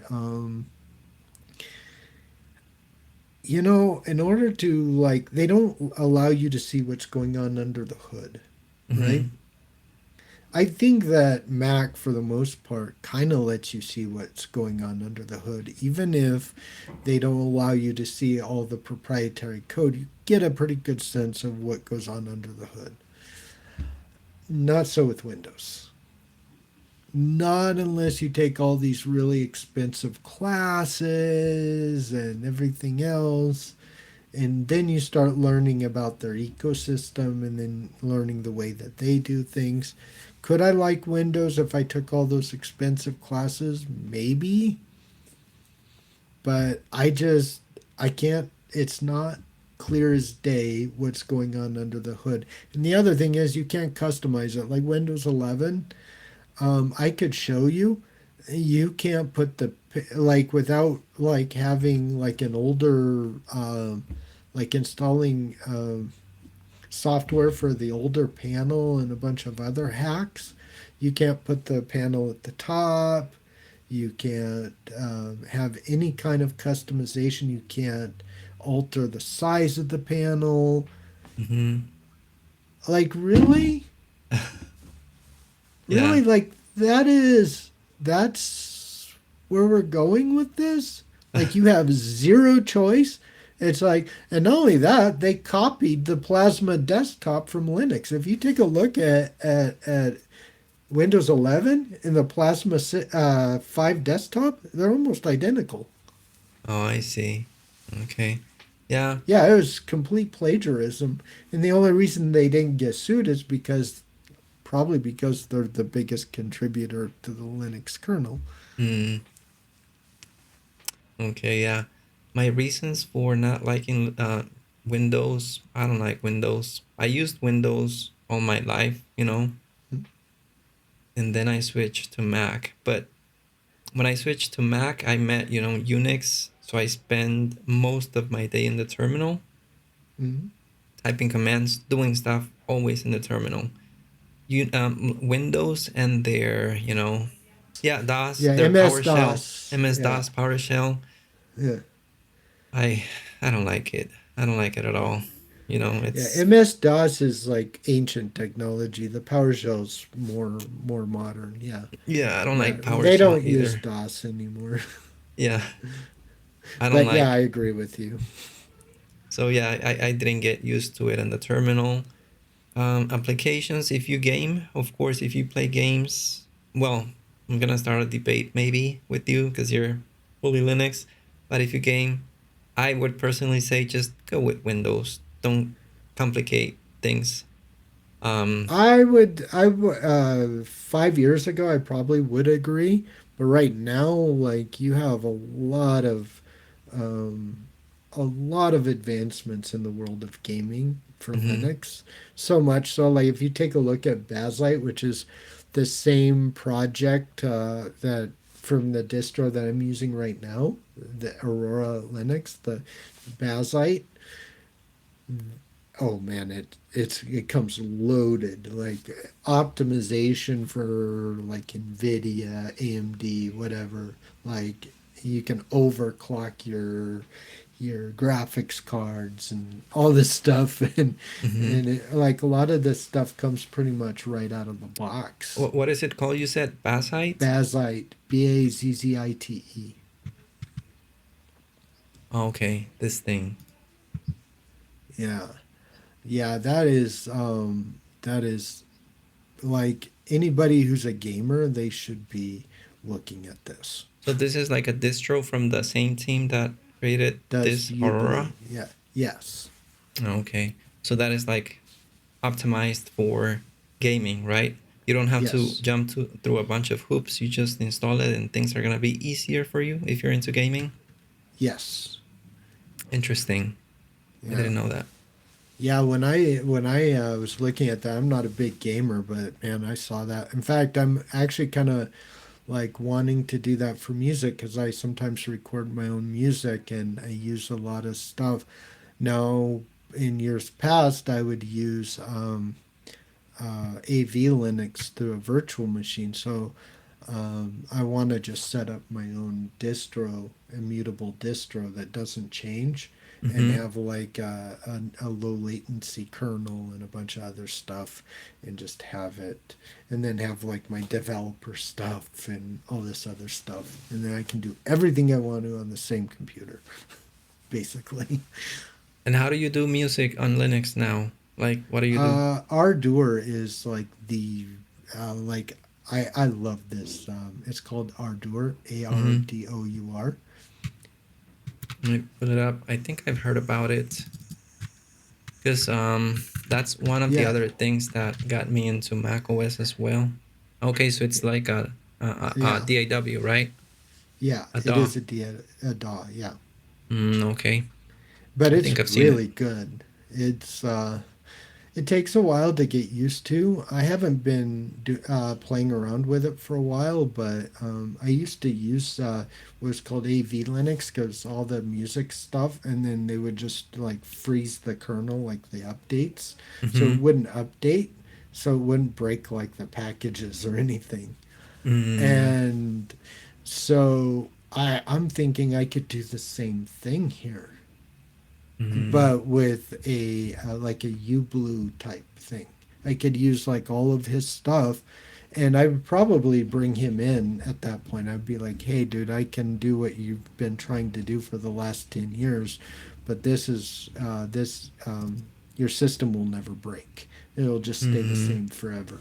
Yeah, that's something that's one of the reasons why I definitely don't switch to Linux, stability. Mm, And I just want mm, to open an application and for it to work all the time. I know it has gotten a lot better over the mm, past few years, mm, but I don't know. I don't know how good it is at the moment with audio and video, because that's what I do right now. So you notice I'm doing video mm, editing. I did music back in the day as well. mm. That's why I fell in love with macOS as well, because I found this DAW, Logic Logic Pro Pro. X. Oh yeah. Man, it is gem. I think it's the best one that I have ever tried. In Windows, I used Pro Tools. I didn't like it too much. I don't I know. don't like Pro Tools. And, Yeah. you know, it's funny because I think I have like a lot of friends who are all into Pro Tools or Cubase. Mm, And I used to use Cakewalk back in the day. I haven't It heard about later that one. became Sonar. And this actually, the layout is a lot like Cakewalk, which is what I like. But there's a lot of other things. This thing comes loaded when you install Ardour, and like I said, it's free and open source. Okay. And yeah, there's only like 4 people developing it, but Mm-hmm. it's actually surprisingly good. It's like, okay, yeah, you don't have 50 people developing it actively. It's still surprisingly good. It's better than Reaper, in my opinion.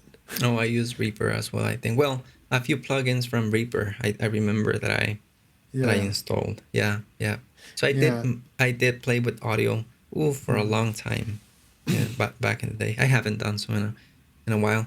That moves us to the next topic, Your thoughts Mhm. on open source versus closed source software.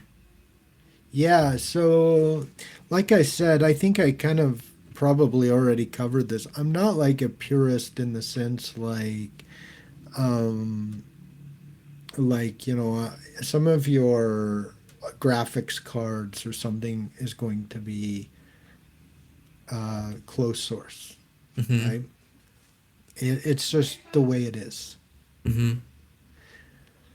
However, if you have a pretty good open source alternative to a piece of software, I think it's incumbent upon us to use it because the closed source, they can do anything they want. They can literally say, I mean, they literally say you don't own the software. Yeah. Um, I know this is kind of an extreme, but say you record music, or maybe you have a YouTube channel and you're using OBS, and maybe your political views are different from their political views, right? And now they will say, well, um, you know, You're maybe we're canceled. gonna, yeah, somehow you're canceled. Yeah. Yeah, yeah. I don't know how they would do We it. shut your channel down. They shut YouTube channels down if you get political and all that stuff. Oh So yeah, yeah, they can. Yeah, yeah, if you don't have the will to fight it, yeah, probably. yeah, and you won't because it requires a lot of money. So Yeah, yeah, sometimes. But usually they just they'll like suspend them. They'll suspend them. I got a helicopter outside, so I don't know what that was about. But anyway, mainly like they could do something like kind of what they did to my dad, like, hey, we're just gonna take all this music and you don't own the software, so, like you're SOL. yeah, We don't even have to tell you, like, big stiff middle finger. You don't own the software. yeah. That's the way how What's it to is. keep them from taking, like, say I record a bunch of videos, what's to keep them from saying, hmm, maybe I can, since you connected to our server or something, or maybe they offer like some sort of online service, what's to stop them from taking those those things? Like, maybe it's like you have a bunch of, uh, uh, I don't know, maybe you have a bunch of Photoshop stuff, right? What's to keep them from removing things that they think is copyrighted? Yeah, I mean, there's a bunch of legitimate arguments someone can make to say that, like, if you purchase a piece of software, you should own it. yeah. But what do you own these days? Not even the games, right? If you pay for a game, you just get the license, and well, most of the games, not all of them. I think there's still a few that you own, right? But Right. that's Well, where we're that's heading to, I yeah. think. No, that's my point. See, Yeah. like if I have a video player on Linux, Mm-hmm. they don't care what I'm listening to. They're not going to come. And if they had like a online whatever, Mm-hmm. like that account, I own that account. Yeah. Yep. And so they're not going to pull out a bunch of music files that, oh, we think this is pirate. They're going to be like, that's their business. They own it. If you Yeah. want to go after someone, go after them. Yeah. And so I think that, that is probably, if you were going to talk about like free and open source, I think that would probably be if I had to say, that would be my biggest objection, I is that you see. just don't own it. You don't Yeah. own it. Yeah. I'm into open source a lot. For example, Yeah. neovim is the greatest example. You know, Mm-hmm. tmux, open source tool. A lot of different open source CLI tools that I use. So I'm in favor of open source, and I always use open source if well, I use closed source stuff if I don't find a better alternative, Mm-hmm. right? Like Mm-hmm. for Yeah. music, I'm not gonna complicate myself. I'm gonna use Apple's thingy. It Yeah. works. I don't care too much, right? I'm not Yeah. gonna use GIMP, you know? No. Hell no. I actually use GIMP, so You use GIMP? No, I I've been get using, but GIMP 3.0 is surprisingly good, I it's will good, say. yeah. Yeah. But I used GIMP, I don't know, 20 I years use, ago. yeah, okay. And complicated. I don't even use Photoshop, you know. So it's not that I have something against GIMP. I'll just find something that is friendly, user friendly for me, and that is easy to use. I don't care if it's open source or if it's closed source. To be honest with you, Mm. I do agree. You know, developers have to make a life, so I do agree Mm. on paying for stuff that Mm. that I find useful. You know, if there's an Mm. application that I like and it's $10 to purchase it, I'll purchase it. You know, you're gonna help because it's probably a single guy doing it. You know, so Yeah. Yeah, you're helping him make a living. Yeah, yeah. absolutely. Yeah, and it's kind of interesting, like free and open source software, though, like you have a lot of alternatives today. Like 20 years ago, if somebody said, hey, we want to edit video Mhm. on Linux, like Yeah, probably not. yeah, yeah. Just use Right now, Windows. they got Kden Live. Man, I'll tell you what, that's pretty close to DaVinci Resolve, and it's free and open source. And do you use DaVinci or you use Kden I Live? I use Kden Live. And why you don't use DaVinci? Because it's closed source, or what's the reason? No, actually, the main reason why is in order to install it on your computer, it's a huge headache to install it on Linux. It basically like roots your computer basically. Oh, I okay. don't, yeah. Then like it's gonna mess with your grub menu and a bunch So, of other so it stuff, needs too and much access then, right? yes, way too much access. Hmm.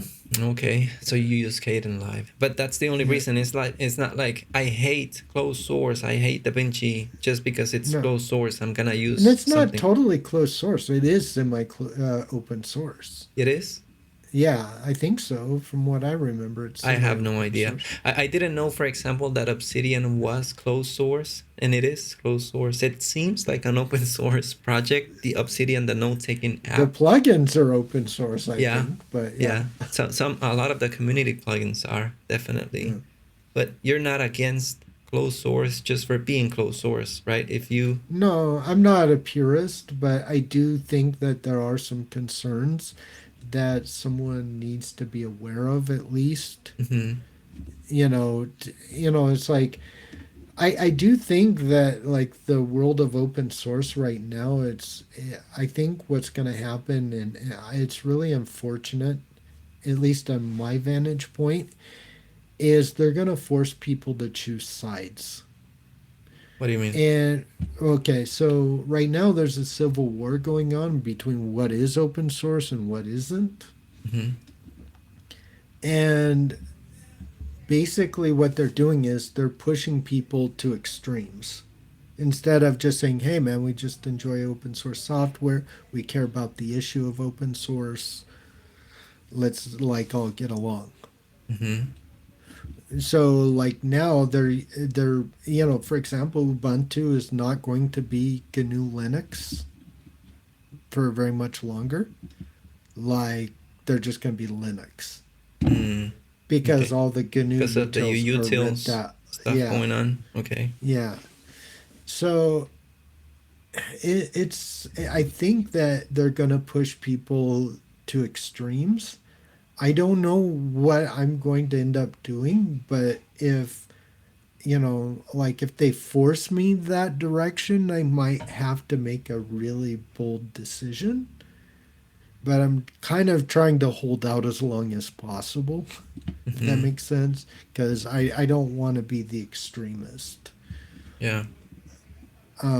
But some of these people, especially in Europe, that are ahead of like the GNOME Foundation and other, other big projects. They're wanting to change the definition, and by changing the definition of what the GPL 3.0 is, they're going to force a bunch of people onto one side or the other, I think, because either you're going to be all FSF and Richard Stallman and using a 14-year-old laptop, Uh-huh. or you're going to be supporting them. Hmm. They're gonna literally force you into two camps. Where I think now there's a big middle ground, and there should be a middle ground, and we should all be able to coexist. Mm-hmm. I And see, see. even if, like, say you use some proprietary software, you understand the risks, but at the same time, if you read the stuff by, like, say, Richard Stallman, for example, and you understand why he started the free and open source software movement, then you'll go, okay, so I do care about this, and I am keeping my eye out on this product, on this product, and on this product, but I have to use them for work. Like, there's not Mm-hmm. much I can do, but I still care about the issue. Mm-hmm. And you can be in the middle, and everybody's cool. Yeah. And so, and one thing that no one has been able to tell me so far, and this is one of the things that I have a problem with, is okay, so you change the definition of the GPL 3.0 license. How does that help you? If you can make a GPL license proprietary in the future, Mm-hmm. how does that help you? Why can't you just use a different license? Nobody's been able to really answer that, but they have been after the GPL 3.0. Okay. So they want Like to have there's a full control, right? yeah, yeah, and I mean they've done it. You can read about it. Like they've done like big, huge campaigns to get rid of Richard Stallman, Linus Torvalds, the whole nine yards, and you're like, but wait a minute, they're the ones that gave you free and open source software. Yeah. I see. Like, So your thoughts are they want to close source it, right? Big mhm, corporations don't want to have all of that open sourced anymore. They want to close source it, use it to and their make money. advantage, Yeah, make money. Okay. yep, Okay. Well, I don't know. Makes sense. I yeah, would guess. Yeah. I would yeah. guess, yeah. I think they want to do the same thing that Steve Jobs did with BSD and Apple. Oh, okay. Could be. They want to create like a cheaper version of Mac OS, maybe the Ubuntu guys that they want to Yeah, sell something there, like that. right? Yeah, and I don't even know if it's the Ubuntu. I don't know if they've even thought that far ahead. But yeah, there are a lot of people like have like all these big projects. There's a lot of people who want like to remove Richard Stallman from the FSF, the Free Software Foundation. You're like, why? Like Mm. the guy's dying anyway. Like let him like die in peace. Like he's got cancer and How old like is he leave. now? He's in his 70s, I think. Oh, okay. And he's Yeah. very political too. Like he's a little outspoken and autistic Yeah, and I've watched his interviews and all that stuff. Yeah. yeah, it's like oh. But I just like I would rather roll with him than the rats that are trying to take over. Corporations. Yeah. Yeah. Same here. Same here. Yeah. Well, I don't know. I use Mac OS, so like I said, I have no. Skin in the game. Yeah. Yeah. Yeah. But we'll see. Interesting, Yeah. interesting topic. What about let's switch gears. Well, we've been in the call for 2 hours. We have a lot of topics, so I think we will probably have to do a part two, depending on what Right. people say. You wanna Yeah. do a part two, or do you wanna continue and see how far we can get? Oh, it's up to you. I got the time. If you got the you got the beer, I got the time, as they say, All right, uh, proverbially. let's try to move We'll a little bit. wrap it up Yeah, let's try to quicker. move a little bit faster and let's see where we get to. So in Linux, you have window manager. You mentioned, what was it? Like the one I was using was spectrwm. Okay. I Yeah. know nothing about Linux window managers, but Linux Yeah. folks watching this are probably understand what you're talking about. You Yeah. use, what layout do you use? Do you use BSP in your window manager, or you just one application on the screen at a time? What are your thoughts on So a that? lot of so yeah, most of the time I only use like one or two. Like they'll either like stack right next to each other or they'll be the full application. I still have like problems with like floating windows. I usually have to write like a separate script to keep them on top and things Mm-hmm. like that. But Mm-hmm. um, But to yeah, make that happen, you have to put applications on desktops, right? So let's say yeah, if I open four applications and if I don't arrange them the way that I need, all of them are going to open up in the same desktop, and I'll have four on the screen and they're going to be quite small. So you have to put them in different desktops so they open up. yeah, they got to be floating. Yeah, Okay. Yeah. That's one of the reasons why I just, because in the window manager that I use in macOS, we do have that BSP, right? What is that? mm, They partition, right? So if I open four apps, each one of them is gonna occupy a quarter of the screen, right? yeah, Or if I open two, half of the screen for each. I don't want to deal with that, right? I just, yeah, now the way that I use the window manager in Mac OS is that I open an application and it's just gonna occupy the entire screen, the way that you yeah, see on my screen, right? So if I switch to my terminal, or if I switch to the browser or any other application, gonna use up the entire screen. I don't want to be yeah. managing apps. Basically, Yeah. that's what I'm trying to say. Yeah. So I did actually have like a quick video on that specific. If you take a actually I don't have I won't re-spin it up, but you can see I did a like this is highly customized, but you can see on my video Which there one? it's way down. It's down. The one where it says discovered the best Arch Linux configuration, blah blah blah blah. That one. This one. Okay. Yeah. It's just like a quick overview of like some of the layouts and stuff. I don't use most of them, Mm-hmm. but and it's kind of funny because that video I thought would take off like cuz it was really highly configured. It was like it didn't really get any traction, but it got traction on Unix porn. Oh, Got I some see. serious traction. Mm-hmm. Like like over 1,000 people like gave me a thumbs up on it. Mm-hmm. Like that's crazy. Okay. So you have a lot of different options, layouts, and all that. But Yeah. I yeah, don't use them. Yeah. yeah. I when I'm setting it up, I set it up mainly for other people. Like if they want to set it up, I show them how to do it. But for the most part, I can't remember the last time I had more than two Applications on the apps on screen. a screen. Yeah, Yeah. and they're just kind of side by side. If I need another one, it's because I got two monitors most of the time too. So I Mm-hmm. just like I'll just go, and I love how spectrwm handles dual monitors. I don't like Monitors. how like some of the others. There's DWM. There is that I like DWM a lot, but you have to know how to patch C code in order to Mm. get a bunch of different options. That's part of the sockless utility, like dmenu, for example. And they have a lot of really cool stuff, but it's very, very archaic code that they've put together. It's like, I don't know how to describe it as minimalist. So it's a window manager with less than 1,000 lines of code, Oh. essentially. And so if you want anything extra, you have to patch it in. Oh, okay. Yeah. And it Seems. gets a little hairy sometimes if you don't know what you're doing. Oh, I can imagine. Yeah. Yeah, you It's got to crazy. watch a couple of videos to see how to patch it in because it doesn't always patch correctly, and then you got to go in and make the corrections, all that.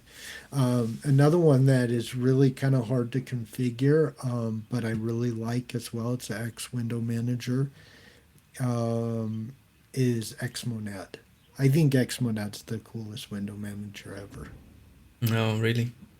Yeah, I do. But it's written in Haskell, and like not too many people program in Haskell, so they don't really. And then the documentation is like it's not very clear. Oh, I Like see. it takes you time to put together features and stuff like that. Oh, I was just gonna say that in macOS we only have basically two. One is called Yabai. Hmm. The other one is called Aerospace.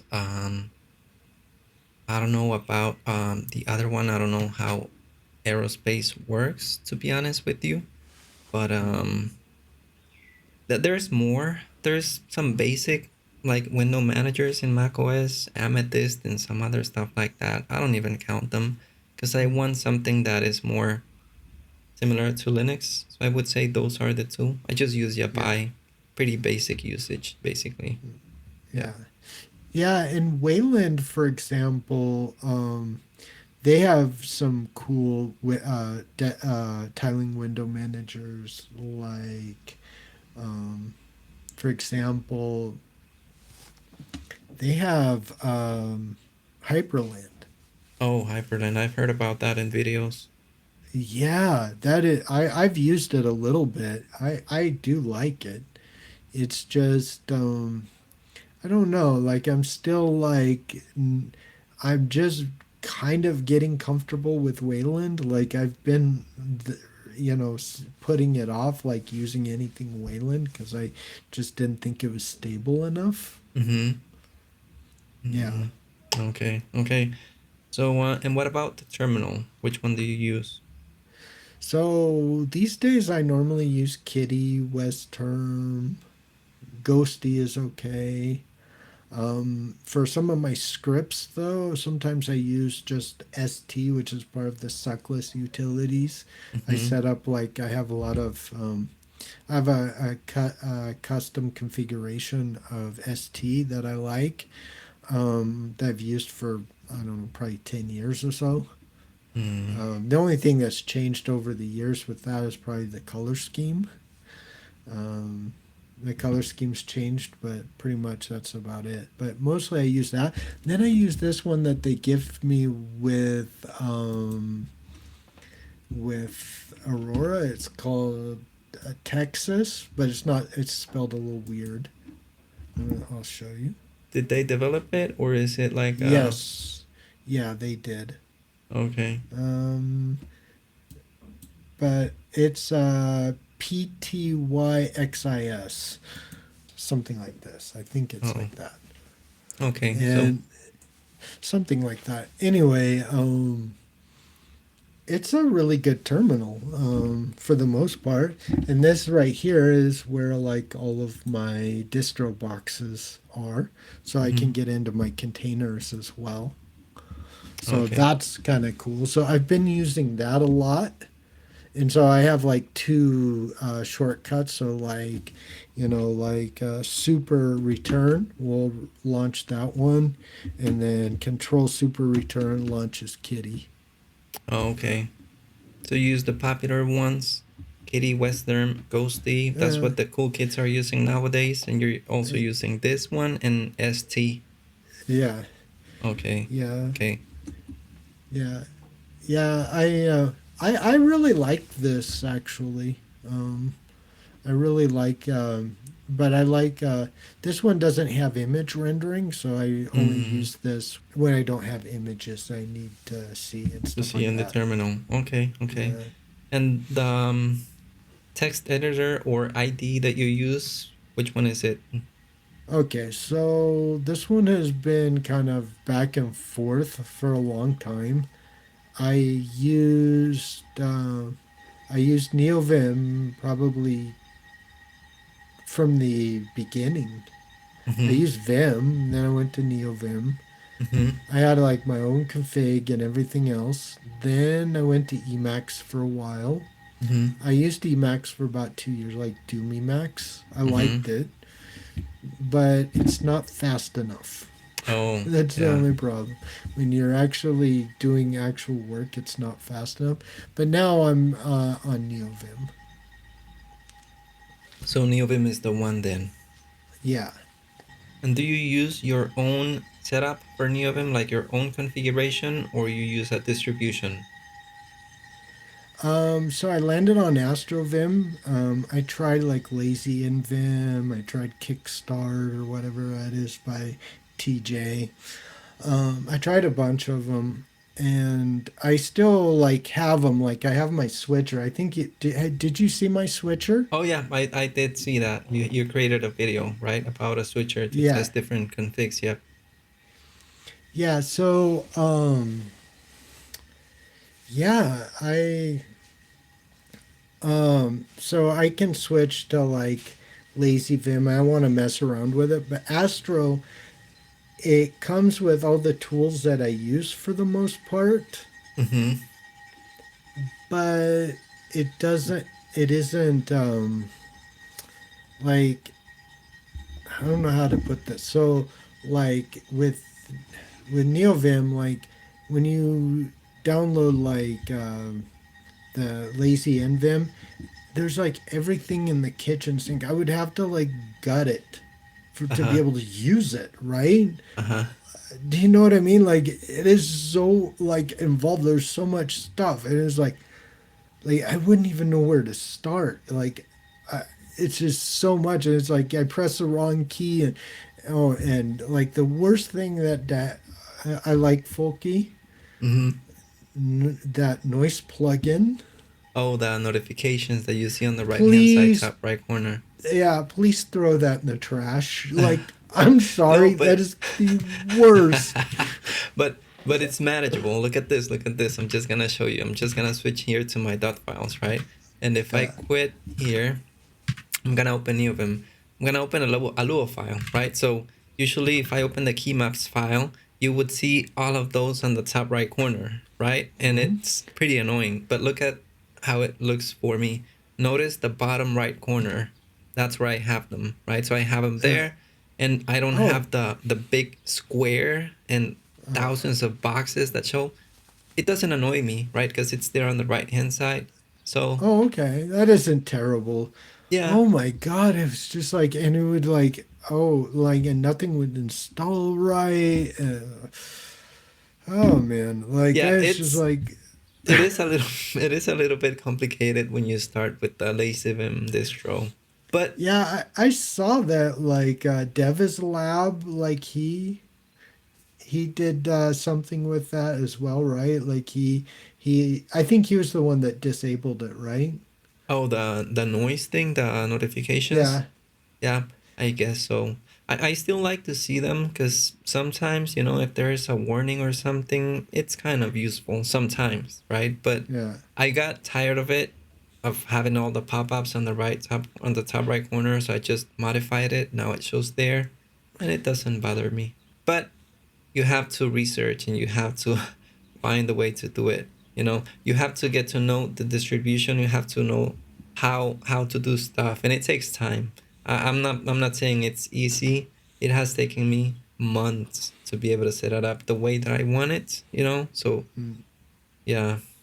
Yeah, it's like I set up AstroVim. Like I changed things out. Like I changed the bottom panel.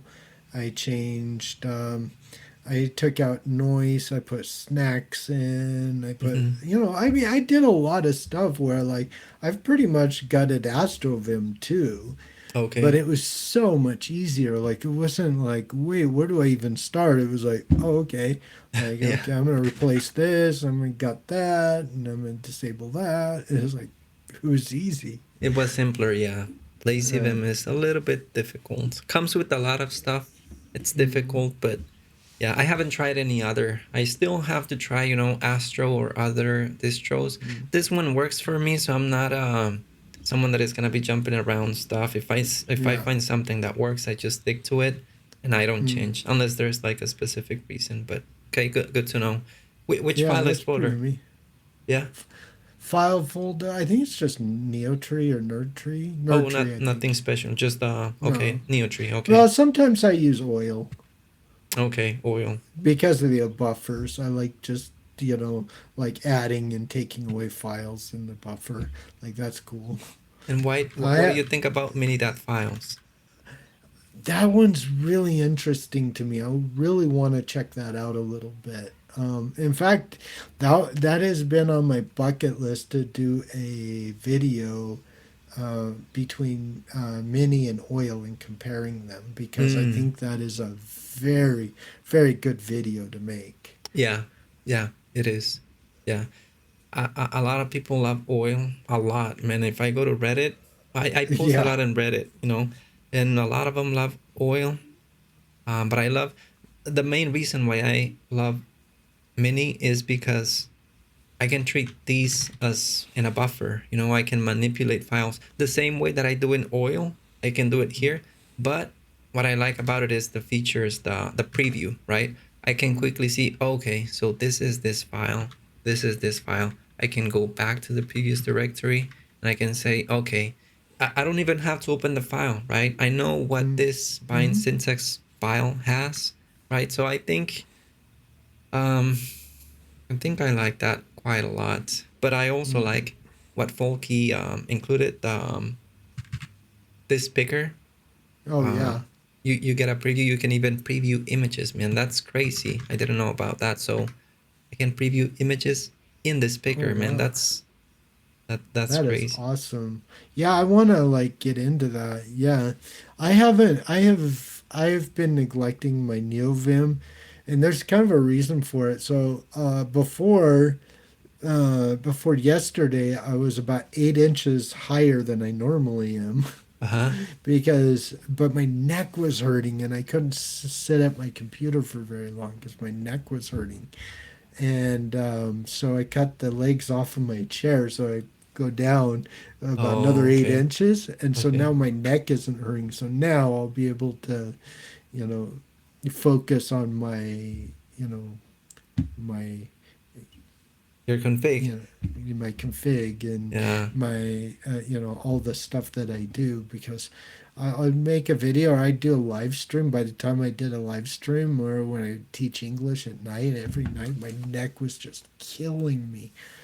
Oh yeah. And so now I'm looking up Okay. and so that's so much better. And I got my keyboard right at my hands now, and Mhm. so it's a little bit better. Before I had to like kind of put it in my lap Mhm. because I had like a shelf that I'd pull out and put it on there, but that kind of broke and a bunch of other stuff. So now I'm like, I was so much more comfortable. Now I can actually work on some of this a little bit more. Yeah. I Okay. really want to work on the note taking aspect and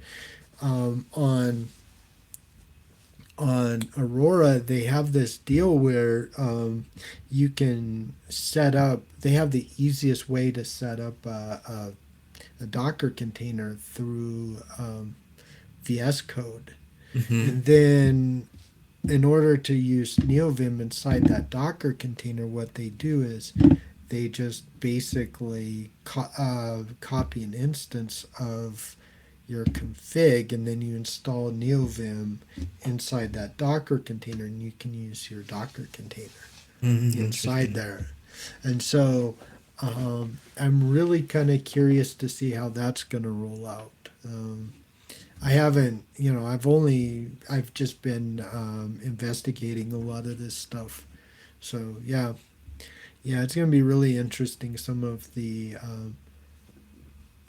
stuff. But the one thing that a lot of people are doing here, this is kind of why it appeals to me, is that they're doing like all the using all this cloud technology, and then they take everything that they learned Mhm. Yeah. and they Apply it. enter the Yeah. yeah they enter the job market.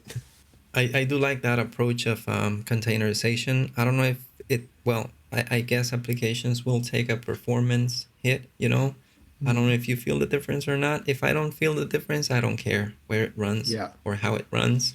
If I feel that it's snappy, I don't care too much. But yeah, it's interesting to see how that is taking place now. Mm. Yeah, I don't notice a difference in small things and small applications. I never noticed a difference. And like a lot of my purist Linux purist friends, like they're against flat paks. Mm-hmm. I'm not. No. They're against snaps, app images. I think they're cool. Mm-hmm. I don't use snaps because it roots your computer, and so again, like they have like the a little too much access for my liking. Mm-hmm. But I don't hate it. I don't hate the project. There's very few projects in Linux that I hate. Very Mm. few. What are your friends gonna say that you're talking uh, to a macOS guy? What's your audience gonna think that you're a sellout? And when you Oh, get the Apple tattoo, when you get the Apple tattoo, what are they gonna do? oh, now there's some fire there. That won't happen. I can promise you. I know you're trying to convert me. It's all good. No, I respect everyone's opinions, and I respect what everyone Mm, decides to use. I have had Joshua Blaze. He uses Emacs and he's into Linux, right? And we just talk about Emacs and Linux. I don't see the point, I don't see why would you have to take sides, right? Just mm. use whatever works for you, right? Right. So, And like people have preferences, right? And yeah. I have preferences for Linux on moral reasons, Mm-hmm. but then on just the fact that I like the ecosystem, I like using it. Mm-hmm. I've been using it for so long that it's just a part of who I am now. Yeah. You cannot It's just like change who a, you are. Yeah. yeah. And, I get like, I used Mac for 30 Mm-hmm. years. I used Macintosh Mm-hmm. off and on for 30 years. I get why people like Mac. Mm-hmm. I do. I mean, I'm not going to sit there and say that oh, hey, come over here to Linux and, oh, you want to record music and you want to edit software. Well, it's just going to be all roses and rainbows and like, Yeah, I yeah, don't yeah, think yeah. that's reality. Yeah, no. You have to be real, right? Yeah, but there are workarounds. Mm. They aren't terrible anymore.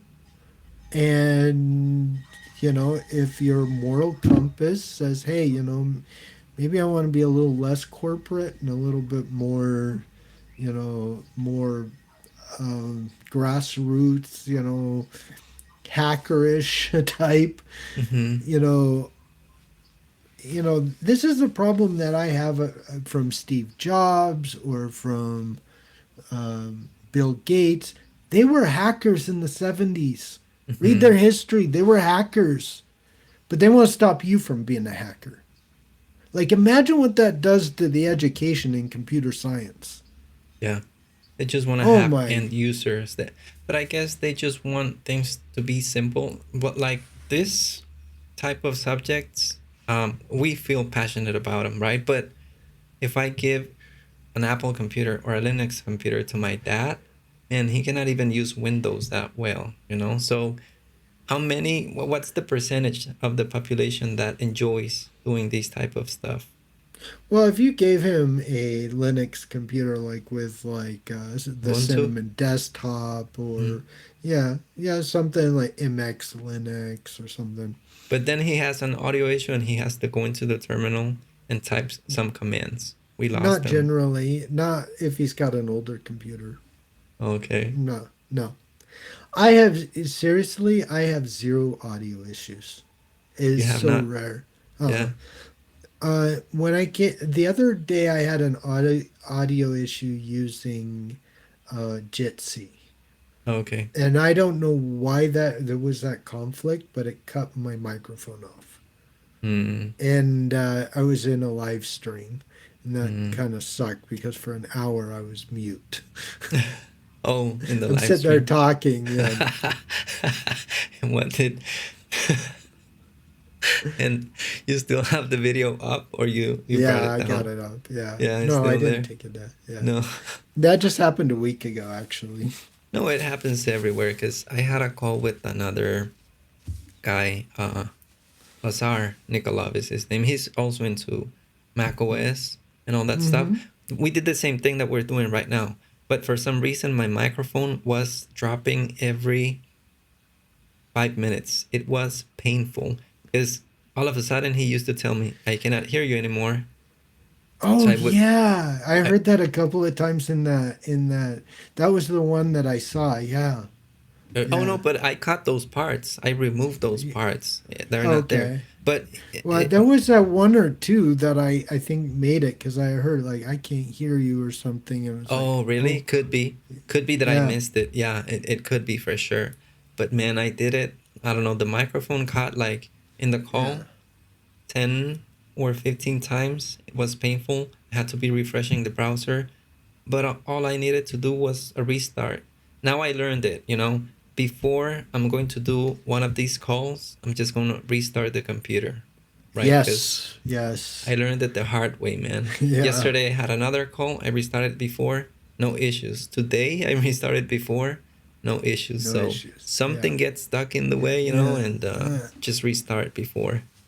Yeah, that actually, when I teach English at night, I have to run Windows in a virtual machine, Mm-hmm. and because I refuse to, dude, I have an i7 with a NVIDIA graphics card. Like, am I gonna run Windows on that? Uh-huh. Not likely. But anyway, so when I teach English, like when I get done doing this kind of thing, I have to restart the computer before, or else I might have issues. And Yeah. sometimes I do. Yeah, yeah, Yeah, it's better yeah. just to play it safe. So what do you say about this? Let's leave the video here for now because we've been talking Okay. for 2.5 hours. I know that you have stuff to do. I have stuff to do. My wife is Yeah. probably sending me messages and all that stuff. But let's see what the audience says, right? Yeah. If there is someone still watching, let us know.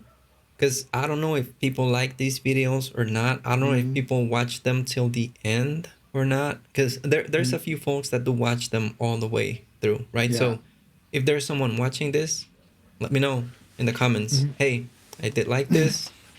Please Yeah. create part two, and we can get together Yeah. and do it. There's Yeah. still Put a lot of after topics. party in the description in the section below. After party. After party in the comments, right?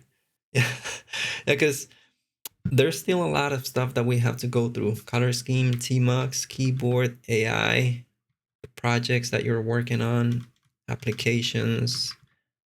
Yeah, still a lot of stuff.